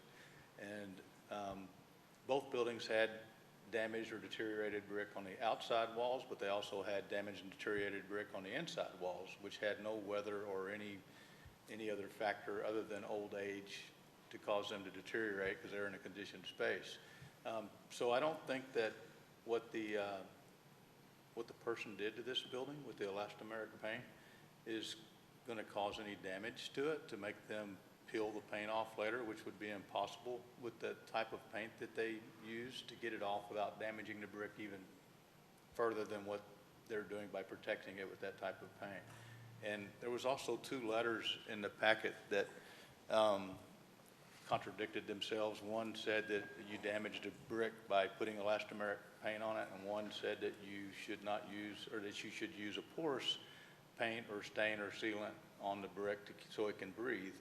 And the geotechnical company that we used had a combination of that. So I think you've got a contradiction of experts on how you handle the brick, when really the brick is just old. And in my opinion, the elastomeric is a good solution for that, to keep it from deteriorating because it seals the brick. And then based on the 2 reports that we've had, and then the 3rd report that I've seen on the same type of brick and buildings down here, I think that they did what they could to protect the building on the outside, and isn't really going to harm it based on the information that I've seen on all 3 reports. So I think they improved the look for what they wanted, and I don't think they damaged the building. Just my opinion on all that information that we had in our packet, and then my experience with that building. And then I seconded John's motion. All right, we have the citizen signed up to speak on the topic. Would you like to hear from them? All right, we have a citizen, Ryan Holiday. Come up and speak with us. You'll state your name and address. Hi, I'm Ryan Holiday. I'm actually the owner of 910 and 912 Main Street. First off, let me apologize to the Planning Committee and to the council for having to take up so much of your time with this. My wife Samantha and I, we bought these buildings in the fall of 2019. All we want to do is be good stewards and citizens here in this lovely town. I wish they gave you a packet when you buy a 120-year-old building, but they don't. And I've never owned anything like this before, and so we're doing the best we can. What happened here was in February of 2021, we reached out We saw the art school was opening across the street, and we reached out to Rebecca Gleason, who's wonderful and has been such a great supporter of us on Main Street. And I asked for an introduction to the folks at the art school. We thought it would be a cool thing to have these new people coming into the community, do something, have a cool canvas on the back of the building. The reason we painted the wall on the back porch, that's the name of the bookstore, the painted porch, but in ancient Greece, the Stoa Pokyle was a famous meeting place that philosophers would meet and discuss. So that's the homage. They did an amazing job. We paid about $2,000 to the art students to do it. We used the paint that they and the experts we talked to had recommended. I concede there might be some debate. Again, I can only trust the people that had told us. And one of the things I'd asked Rebecca, and again, I grant I may have misunderstood or not gotten it totally correct, but when I talked to her this was February 8th, 2021, the distinction between needing a permit or appropriateness, as I understood it, was, is it a sign for your building or not? And we very much instructed the art students that this could have no advertisements. It wasn't a sign, it was a piece of art, and so we thought it didn't apply. And then as soon as we heard in December that there was an issue, we applied, we paid not just the $500 fee to appeal, but the letters from the experts to attest about it. They were not cheap either. And we applied. We've been waiting to hear back. There wasn't anything in the packet that says you have to come to the meeting. I'm here now as soon as I was told that I should be. And I just wanted to state my case and again apologize. It's not my intention. I do think the mural turned out wonderful. The students did a great job. We've had a number of cool events back there. We had a science teacher come give science lessons, a Navy SEAL, a #1 New York Times bestselling author came and gave a talk there last month. It's been really cool. All we want to do is take care of that building, and we've spent $50,000 repairing the roof. We've had to put new air conditioners on. We have not spared any expense, as far as I know, as far as preserving and protecting it. And these bricks are dated. I mean, there's a film of dust on the ground every day you walk in that building from, 140-year-old, not the best produced material. And all I can say is, again, that I apologize. I have learned a lot from this process. I would never have applied, or I never would have gone ahead had I known there was an issue without the proper permitting, and certainly won't do this again in the future. And if there is some municipal fee or procedural thing, I understand there's consequences for every decision, and I'm happy to submit to whatever that is and answer any questions if anyone has any. Any questions for him? All right, thank you very much. I Thank you appreciate very you much. hearing from Again, you. sorry. All right, is there any more discussion?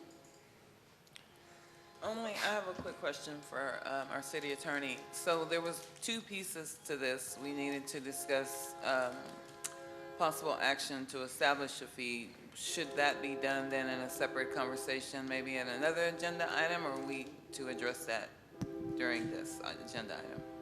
Councilmember Lee, I believe what staff was referring to earlier is that we will come back at a future meeting, probably as part of the budget process, to propose an administrative fee versus a municipal court fee for these kinds of actions without a permit. Any other discussion? All right, let's call for a vote.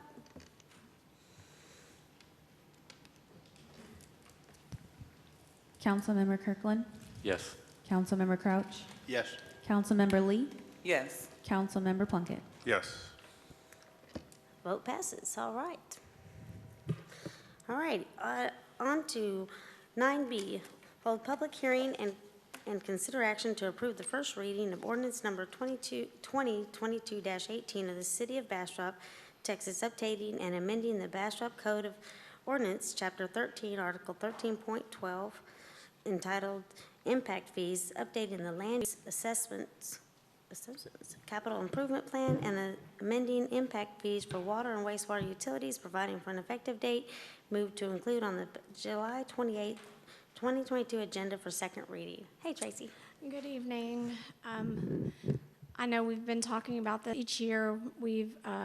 You're only required to look at these fees every 5 years, and Chris will go into much more detail But we're actually looking at them every year because of the epicness of the water and wastewater projects that we have going right now. So I do have our consultant who worked out the impact fee rates that he's going to talk about tonight. And Chris Eckroot, he is with New Gen Strategies. Hi, Chris. How are you? Doing well. So Good to evening, see Mayor you Pro again. Tem, Council. Pleasure to be with you again tonight.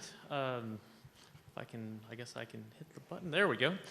So want to run through just a very presentation, same presentation that I gave to the Impact Fee Capital Improvements Advisory Committee. For those of you that may be new to impact fees, we're just going to talk a little bit about what this is, how we arrive at the calculation, and why this process takes so long. As we look at impact fees, we have to remember we are governed by Chapter 395 of the Local Government Code. So everything we do is very specific. It's laid out in the law. We have to follow the law. For those that are not familiar with impact fees, what is an impact fee? It is an assessment, a charge on new development to help pay for the infrastructure, the impact that that development has on the infrastructure of the city, all of the new infrastructure. And we'll talk about what goes into that in just a second. But the idea behind an impact fee is it's growth helping pay for growth. You're going to see we don't get all the cost. We don't get everything through impact fees. It is one of the tools in the toolbox that helps us get where we need to be with regards to our infrastructure.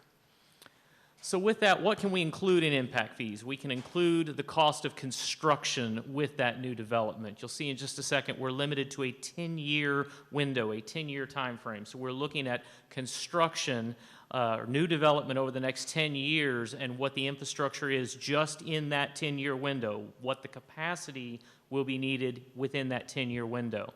But again, the cost of construction, surveying and engineering, land acquisition, financing cost as well. We're going to talk financing here in just a second. All of those elements can go into the impact fee calculation. But just as there are things that can go in, there are things that are left out. If there are certain capital projects that are not growth related, meaning they are not identified on the impact fee CIP or the impact fee capital improvement plan, that cannot go into the fee. Regular operations and maintenance expense cannot go in. Regular city cost, administrative and general cost, any construction, any capacity associated with existing deficiencies, that cannot go into the calculation. So again, very, very specific on what can go into and what must remain outside the calculation. So the impact fee process, we start with land use assumptions and population projections. We then look at the capital improvements plan, the listing of capital improvements. The city goes through a master planning process. We work with your engineers, we work with city staff to identify from that master plan what is growth related. Once we get those projects identified, we then go through a 30-year cash flow model where we're looking at money in, money out. Associated with that, we're looking at when we anticipate financing projects. We're looking at the timing, the interest cost associated with that. We also have to look at interest earnings. That has to come into the calculation. When you go through that process, you also have to recognize what we refer to as the credit. So state law makes sure that we don't double recover from these new customers. What we mean by that is when you have new development, you're going to get new ratepayers on your system that are paying water and wastewater rates in the future. We can't charge those ratepayers in rates for something that we recovered in impact fees. So we have to offset the impact fee with an estimate of future revenues, or we cut the fee in half. That's what's allowed to us under the law, and you're going to see how we've taken that into account here when we get to the calculation. But all of that goes into determining the impact fee amount. So with that, as we look at the impact fee this year, looking at 10 years down the road, we're estimating 4,687 new water connections, 3,753 new wastewater connections, and you see there are a number of capital projects on the listing. We have provided a more detailed report that goes through all of these items. But as we get into the calculation, I'm going to start with water and then move on to wastewater. But you can see as far as water, we have almost $130 million in needed water capital improvements. But as I said before, we can only take into account the capacity needed for new growth. So those percentages you see there, we've looked at the capacity associated over those 10 years specific to those new units. So of that $130 million, we're only allowed to capture $45 million in the impact fee. So what happens to those remaining dollars? When we get in the future to talk about water and wastewater rates, that will come up again. So just note that impact fees, we don't get all the cost there. We are limited in what we can do. So we take that $45 million, and specific to water this year, what we've done is we've established a water fee associated with water production and an impact fee associated with water distribution. The reason we have done this is you will have some new development that is served by Aqua Water Supply. That is different than the other projects, the water plant and things that the city is creating for its own water supply. So you have two different water supply sources here. So you may have development in the Aqua area that would not pay the water production fee.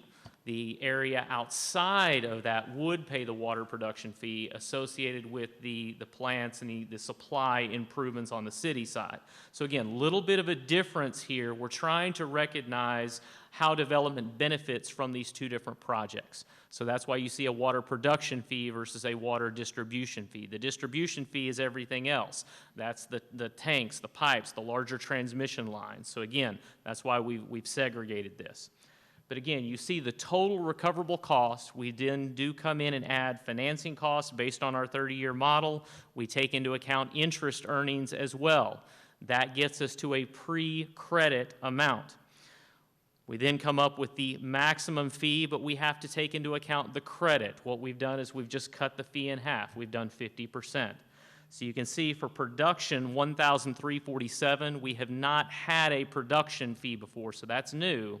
On the distribution side, that fee is $6,835. Currently, the city's fee is $4,109. So we recognize that's a substantial increase in the fee, going up $2,726 for just a regular residential home. So again, lots more projects, higher cost. That's what's really driving the fee as we look at the change this year. Going over to wastewater, on the wastewater side, almost $95 million, $94.4 million in needed projects. But again, recognizing just what is new development, that's $30 million. We run the same calculations here, take into account financing, take into account interest earnings. We come up to $38.2 million. But after the credit, what that amount is $5,089. Currently, the wastewater fee stands at $6,173, so we're actually recommending a decrease on the wastewater side. So while the water fee is coming up, the sewer fee is coming down or proposed to come down this year. So our recommendation, again, a water fee, $8,182. That is split between the production side, $1,347, distribution, $6,835. On the wastewater side, bringing that down to $5,089. I do provide this chart every year showing you where communities stand in terms of what impact fees they're charging. This chart changes all the time. Cities are going through this type of exercise at different times. They have different growth rates. They have different capital needs. But again, you are at the top of this list. Currently, you stand at $10,282. If we look at the fee without the production cost in it, that's $11,924. That's the proposal. The combined fee with production, that's $13,271. You can see we do compare to what the cost of development is outside of the city if you were going to take from Aqua Water Supply and install your own septic tank. I will note that my septic tank fee there of $7,800, the Impact Fee CIP Committee took issue with that. They felt that was too low. They believe that should be $10,000 to $12,000, but I don't have a document showing that. That's why I'm at $7,800, but they feel that that portion of the fee should be higher.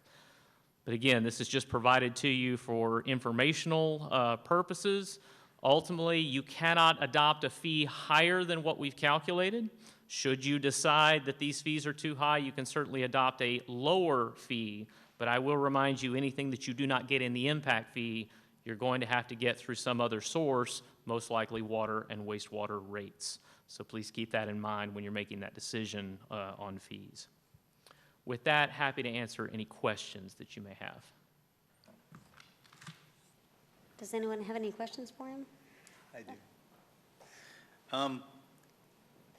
So it looks like all your stuff was based on residential, not commercial?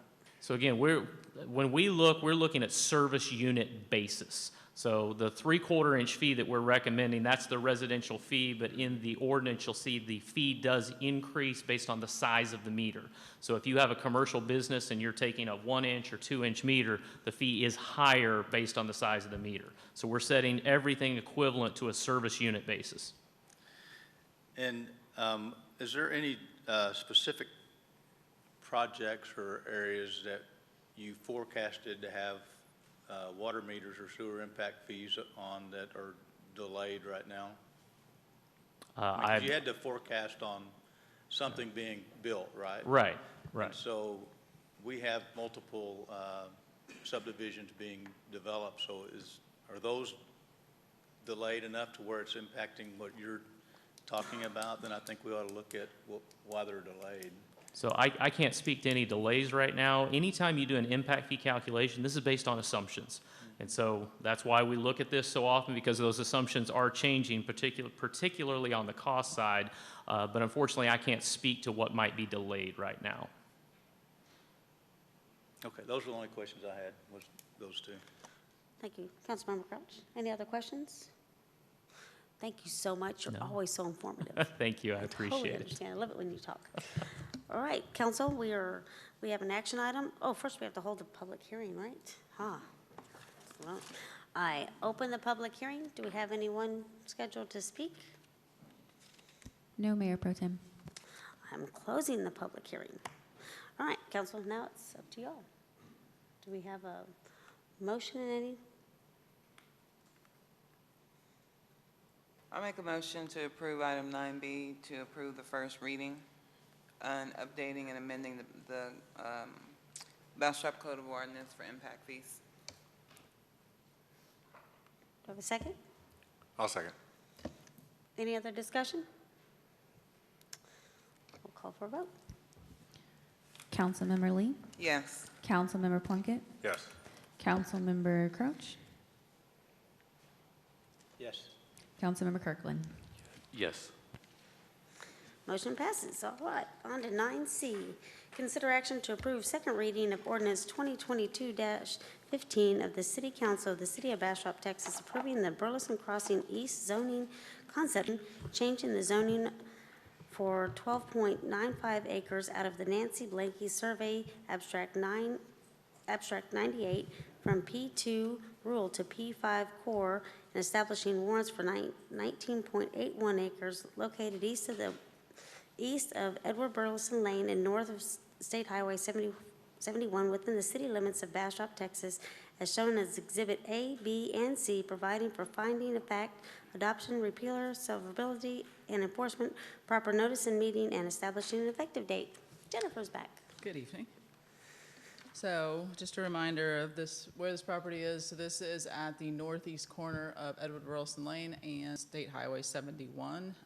We refer to it as the goat track because there are currently goats there. Background on this case, on March 31st, the Planning and Zoning Commission heard this item and recommended denial based on the applicant's request. At the May 24th meeting, the City Council held the public hearing and the first reading and approved the warrants as submitted. At the June 14th meeting, we came back with the list of warrants, and there had been revisions from the previous meeting. City Council tabled the item and instructed staff to come back with a revised warrant list. At the June 28th meeting, what came before council was 2 different versions of the ordinance and 2 different versions of the warrant list. There were still some differences between the staff and the applicant versions. And that was, again, tabled with the request to come back with 1 finished version. So that's what we have done tonight, is we have come back with one version of the ordinance and 1 version of the warrants that staff and the applicant have both agreed on. you'll see the language, and that was actually discussed at the last meeting. The language in the ordinance now defines what retail shopping center is, and allows there to be a hotel. It also defines auto sales uses are not allowed, but auto service accessory uses are. So all that language was sorted out. And then for Exhibit C, this is the conceptual plan that's in there, and this was the one that was shown on May 24th. So the P&Z recommendation was for denial. Based off of that, then the City Council vote will need to be a supermajority vote. And but the staff recommendation, as on this current version of the ordinance and exhibits, to recommend approval. Does anyone have any questions for Jennifer? I have a question. Yes.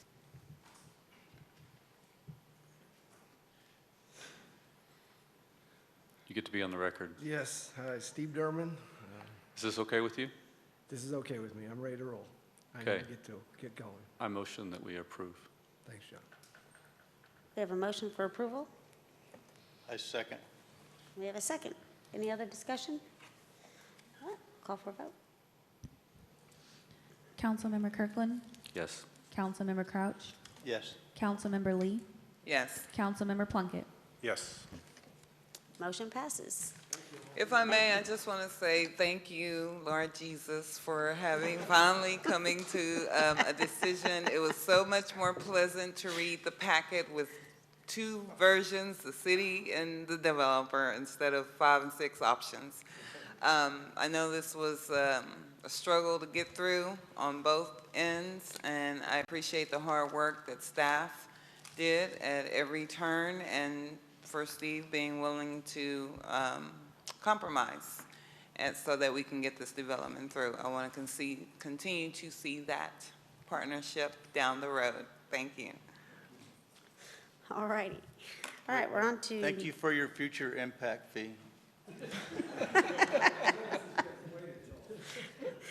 All right, item 9D, consider action to approve resolution R 2022-56 of the City Council of the City of Bastrop, Texas, approving the First Amendment of the Development and Annexation Agreement between Bastrop, a home rule city, and the Bastrop, Colorado Bend, LLC, a Texas limited liability company, for 546.364 plus or minus acres of land out of the A2 Stephen F. Austin to the west of Lovers Lane, located in the city of Bastrop, extraterritorial jurisdiction, blah, as attached in Exhibit A, authorizing the city manager to execute all necessary documents, providing for appealing costs, and establishing an effective date. Jennifer.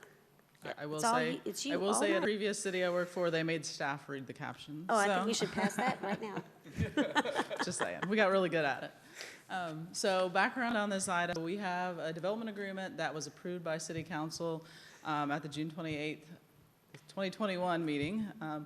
I got my year wrong, in Resolution R 2021-57.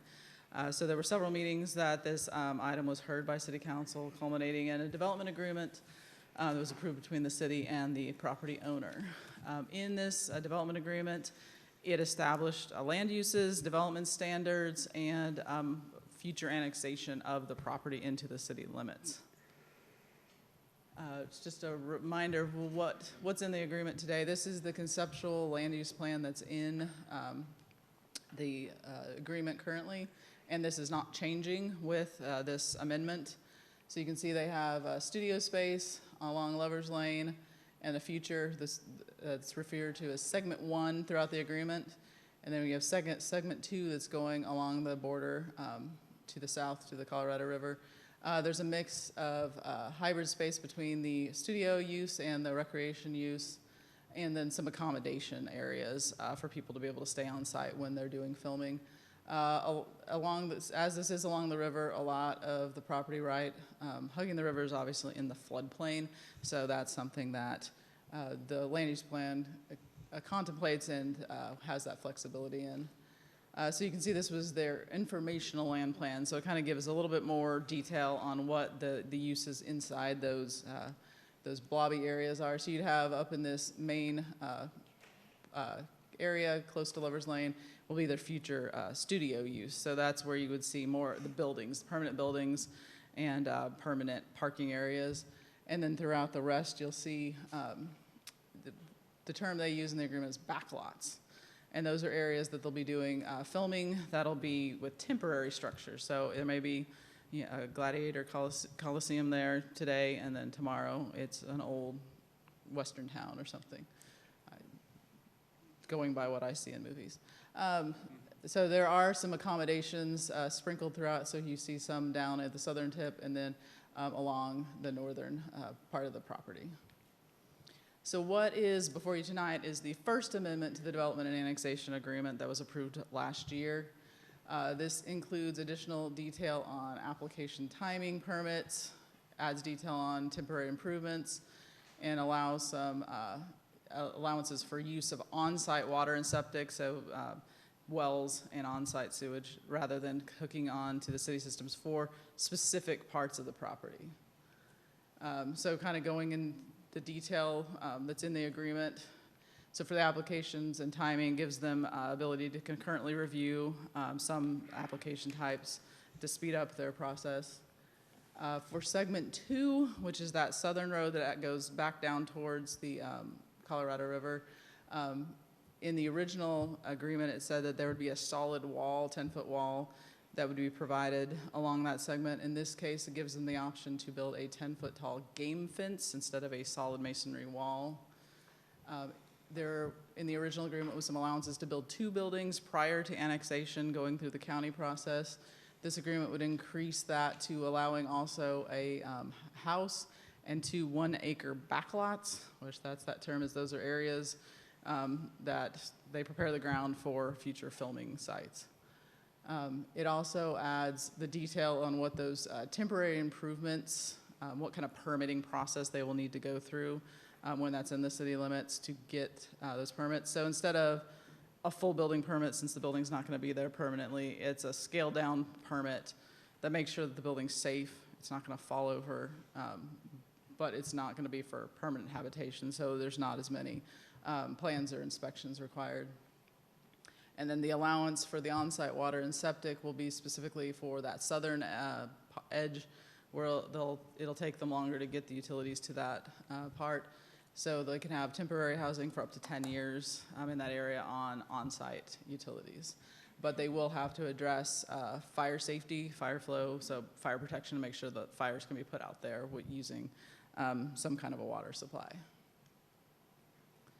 The big change in this agreement is about the public right-of-ways and the street improvements that'll be required for the development. In the agreement, the owner will still be dedicating right-of-way, some additional right-of-way for Lover's Lane, and then dedicating a full 55.5 segment for segments 1 and 2. They will actually build the road improvements for segment 1. I'll flip to my, so this is Lover's Lane, this is segment 1, and this is segment 2. And so for segment 2, they will not be required to build the segment 2 until they reach a level of development beyond what they're already proposing that would require that road to be constructed. The big difference is South Street improvements. So once we started getting into the planning process and looking at the actual impact of the development, all the traffic for this area exits out on Lover's Lane and SH 71 and was going to create a big impact to that intersection. So we worked with the property owner to find some alternative options, and one is we have some unopened right-of-way in this area. So that's a place that we've had a street plan that we just never built a street. In this case, because the railroad tracks are cut through the middle of this area. So the South Street right-of-way cuts through this area. You can see some of South Street's already built when you get over to Jackson Street. It's not been built for the blue portion there. So what the property owner and the city are proposing is to build a bridge over the railroad track that would then connect back to South Street. So now traffic has the option of going to Lover's Lane and 71 to exit, or they can take a right here and they'll be able to get back to Jackson Street, which that intersection has a lot more capacity for more cars than the intersection at 71 and Lovers Lane does.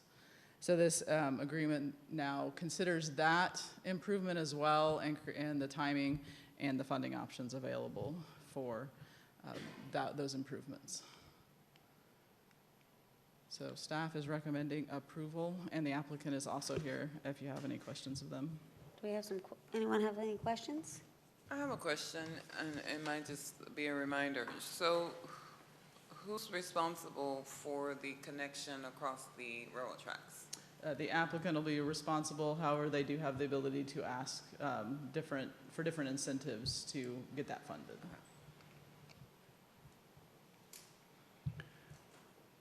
Councilmember Kirkland? Yes, one of the other maps that showed where the house was going to be located. Go back to that. It's right, that crosshatch square right there in the middle. And then the 10-foot tall game fence? That will be along this portion, this segment 2. But only along that portion? Only along that portion is my understanding, because they'll have, this will still be their studio space, so my understanding is they want the wall there, but until they get to a development level that there needs to be more privacy there, they would like to do a transparent fence. And assuming the next 2 agenda items pass, besides this one, that's outside of the city limits? It's currently outside of the city limits. The next item is an annexation of the first 312 acres. Right, will this be inside or outside of that 312 acres? I lost my pointer. That'll be outside of the 312 acres until they annex. Right, okay. And that's what the agreement allows, is as it remains outside of the city limits, they're allowed to do those. Now, it would be 3 buildings and 2 1-acre backlot sites. And you're the applicant? Yes. What's the purpose of the home? I mean, to live in? I mean, but what's the purpose of the home? Yes, Councilman Bill McLean, on behalf of the applicant. And the purpose is for it to be a residence. It's not a permanent primary resident for the owner, but that'll be the owner that uses it. You know, he still has a home in California and a home in Austin, but when he's here, he'd rather stay there than in his RV, you know, down by the river. The combination of a 2,500 to 3,000 square foot home and 8 to 10 foot game fence made it somewhat look like he might be building a hunting ranch instead of a movie studio. And that's not the impression I have now, but that was the impression I had while reading the packet, is that was at least possible. Yeah, and I'll supplement that Jennifer's response a little bit, because I actually talked to Alton Butler, the owner, today. I think what you're going to see is, I think you're going to see the wall go up instead of the game fence, because first of all, the game fence, the reason we use that term is because it's a barrier. It's a better barrier than, you know, a new ranch fence or barbed wire fence. But I think that because we don't control the timing of the construction of segment 2, and because of the fact that we have to immediately remove the game fence if segment 2 is ever built, and it's an expensive fence, that we'll probably just go ahead and install the barrier fence and berm and forego the game fence at this time. All things going perfectly and to the best of your wishes, what's the timing for the house and then the rest of the top development, the whole segment 1? I think knowing Mr. Butler, the timing of the house will probably be as soon as he can possibly get through the process of having permits for the home and the septic and the well there. Phase 1, you know, we're experiencing cost overruns like everybody, and the costs of this project are you know, astronomically higher. And so, but we're pursuing our site plan right now for phase one.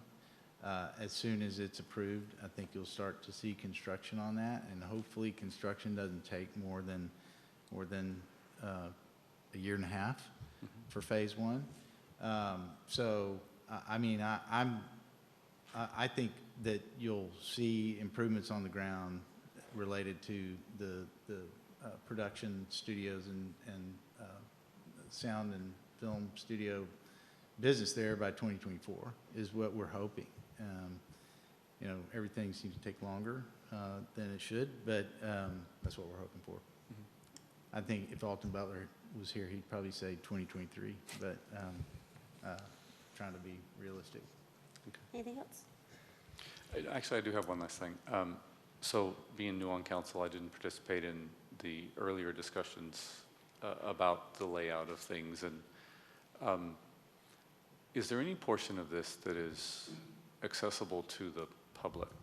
Like, it's an employment center in section 1 or phase 1, which means people go to work there, and that's an employment center. Is there hotels, concert venue, I mean, anything else in the rest of the plan?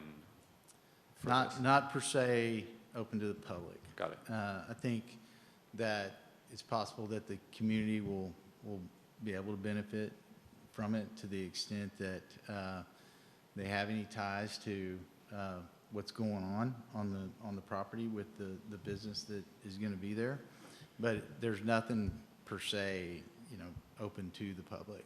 Okay, thank you. Councilmember Crouch? Yeah, my only question was, we're wording it as a temporary residence and then temporary game fence. To me, if we're going to call it temporary, we should put a date with it so that it doesn't extend out, or should we just remove the word temporary on it? I guess, Alan, that might be a question more directed at you than the applicant, if we're going to call it temporary, because I've seen temporary things get in and then last a lot more than they were predicted to do originally. I think there's a 10-year, isn't there, That's the drop dead septic. date on that? That's septic? Yeah. Doesn't include the, okay. Yeah, and the home is meant to be permanent. And the game fence would be, if it were constructed, it would be permanent unless, it was required to be torn down because segment 2 got built. So the temporary improvements, I think, are more along the lines of the improvements that are going to go up on those back lots and those flexibility zones that are totally have only to do with, shooting and production. So. Okay, so temporary permanent. Regarding the temporary lodging, it was more temporary that people aren't living there permanently. It's not a permanent house. It's a lodging. They're staying there temporarily. So that's in that case, temporarily meant temporary to how long they're staying there. Yeah, when I kind of did what John did when I first saw that and it said housing, I pictured some modular homes or something going there. But if it's the residence, I totally get it. Yeah, that makes sense. Why would you own 500 acres and stay in a hotel? I'm sorry, I didn't understand your question the first time around. So. Councilmember Lee? Thank you. So just to clarify, there was always talk of providing lodging there. So there will be lodging in addition to this home he wants to build. That's correct, and that will be for people that are there in connection with the business that operates there, not, hotel. Partying. Yeah, no, ma'am, no, ma'am. So I have a question, or I have a comment to Councilmember Kirkland's comment about open to the public, and this may be a discussion for another time, but I want to get it out there because it was something that I thought of when I was on planning and zoning, that we know the opposition that we face trying to get this in from the community, and with the promise of it being a benefit to the community, I would like to see some opportunity for the community to take advantage of it. It is being brought to our community. It is a huge development. We do a lot of events here in town, and I think it would be gratuitous for the developer or the owner to extend a day or a weekend or something where people living in this community can take advantage of something this big that's in our community. So that may be a discussion down the road, but I always wanted to make that point for consideration. Duly noted, and I think, you know, Mr. Butler, I can't speak for him obviously tonight, but on that, but he's a benevolent, open-minded guy. He appreciates the relationship with Bastrop, so that wouldn't seem to me to be out of the question. All right, any other questions? All right, thank you very Okay, much. I thank you. appreciate it. And Thank you. congratulations to the newly elected council members who are new since I've been here. Didn't get to see you the last time around, but congratulations. Thank you. All right, council. Motion to approve the resolution R 2022-56. All righty. Second. We have a motion and a second. Any other discussion? All right. Councilmember Kirkland? Yes. Councilmember Lee? Yes. Councilmember Plunkett? Yes. Councilmember Crouch? Yes. All right, motion passes. We're on to 9E, correct? Yes. Make sure I wasn't. Consider action to approve the second reading of ordinance number 2022-04 of the City Council of the City of Bastrop, Texas, annexing Bastrop, Colorado Bend Phase 1 for 312.61 acres of land out of the Stephen F. Austin Survey, Abstract Number 2, located west of Lovers Lane and southeast of the Colorado River, as shown in Exhibit A, providing for a finding of fact, adoption of it, establishing the zoning and character districts, repealers, severability finding, and enforcement, establishing an effective date and proper notice of a meeting. Yes, so this is the second reading of the ordinance. We did the public hearing and first reading at the last meeting. So this is the annexation of the first phase of the Bastrop, Colorado Bend development. This first phase is 312.61 acres. And we previously in March annexed a portion of the Colorado River to bring this area contiguous to the city limits. So you can see the red area is the 312 acres that are being annexed. You can see this is the portion that'll be adjacent to the road, the future Lovers Lane, and then the future road, and then the segment 2. There's actually a little bit of a gap between what's being annexed, so it's not right up to that property line at this point. So that's what is the request. This is the annexation. So this will, once this is done, it'll be officially in the city limits. All right. We have any questions? Councilmember Kirkland? Motion to approve. All right, we have a motion to approve Second. and a second. Any other discussion? All righty. Councilmember Kirkland? Yes. Councilmember Lee? Yes. Councilmember Plunkett? Yes. Councilmember Crouch? Yes. All right, all passes. All right, item 9F, consider action to approve the second reading of ordinance 2022-07 of the City Council of Bastrop, Texas, approving the Bastrop, Colorado Bend zoning concept scheme, changing the zoning for 312.591 acres out of the Stephen F. Austin Survey Subtract 2 from P2 Rural to PEC Employment Center, establishing a plan on 312.591 acres located in west of Lovers Lane within the city limits of Bastrop, as shown in Exhibit A, providing for finding of facts, adoption of repealer, severability, enforcement, proper notice and meeting, and establishing an effective date. Yes, so as we just discussed, this is the area that's being rezoned. It's the 312 acres.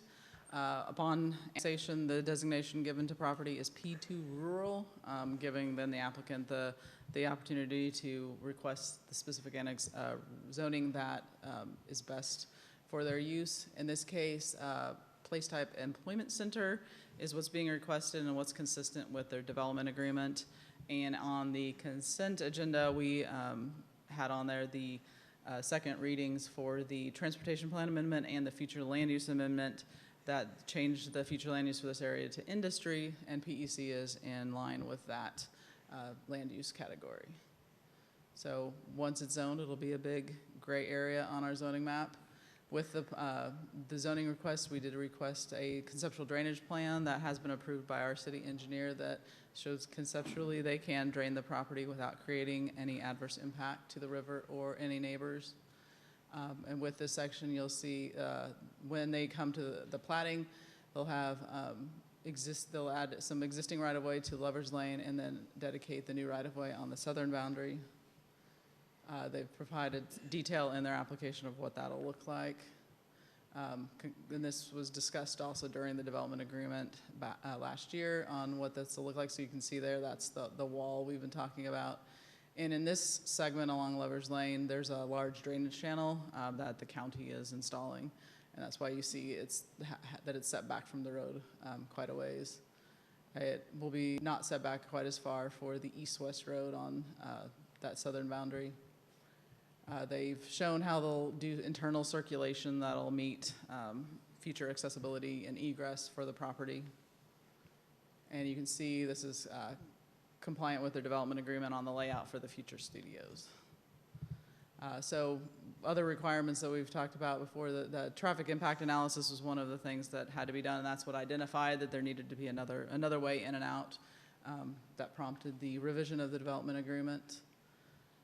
The whole site, they can have up to 80% impervious cover. However, they will have to do continued preliminary and final drainage plans to make sure that the property is not causing any adverse impacts. We did notify the 200-foot area around, and to date we've received 3 responses, 1 with no objection, 2 opposed. And P&Z heard this item back in, I want to say February, and voted 4-1 to recommend approval. It takes 5 votes of P&Z to make an official recommendation. So there was no official report from P&Z. And they still have a number of steps that they'll have to get through before they can start construction. Any questions?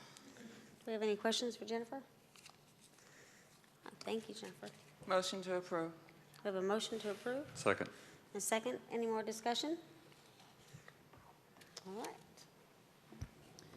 Councilmember Lee. Yes. Councilmember Kirkland. Yes. Councilmember Plunkett. Yes. Councilmember Crouch. Yes. Motion passes. Motion to adjourn. Second. We have a motion to adjourn. A second. Thank goodness. Thank you, everyone. I was going to tell you what a wonderful job you did, Drusilla, Yes. but Councilmember Kirkland just shuts things down with his motions.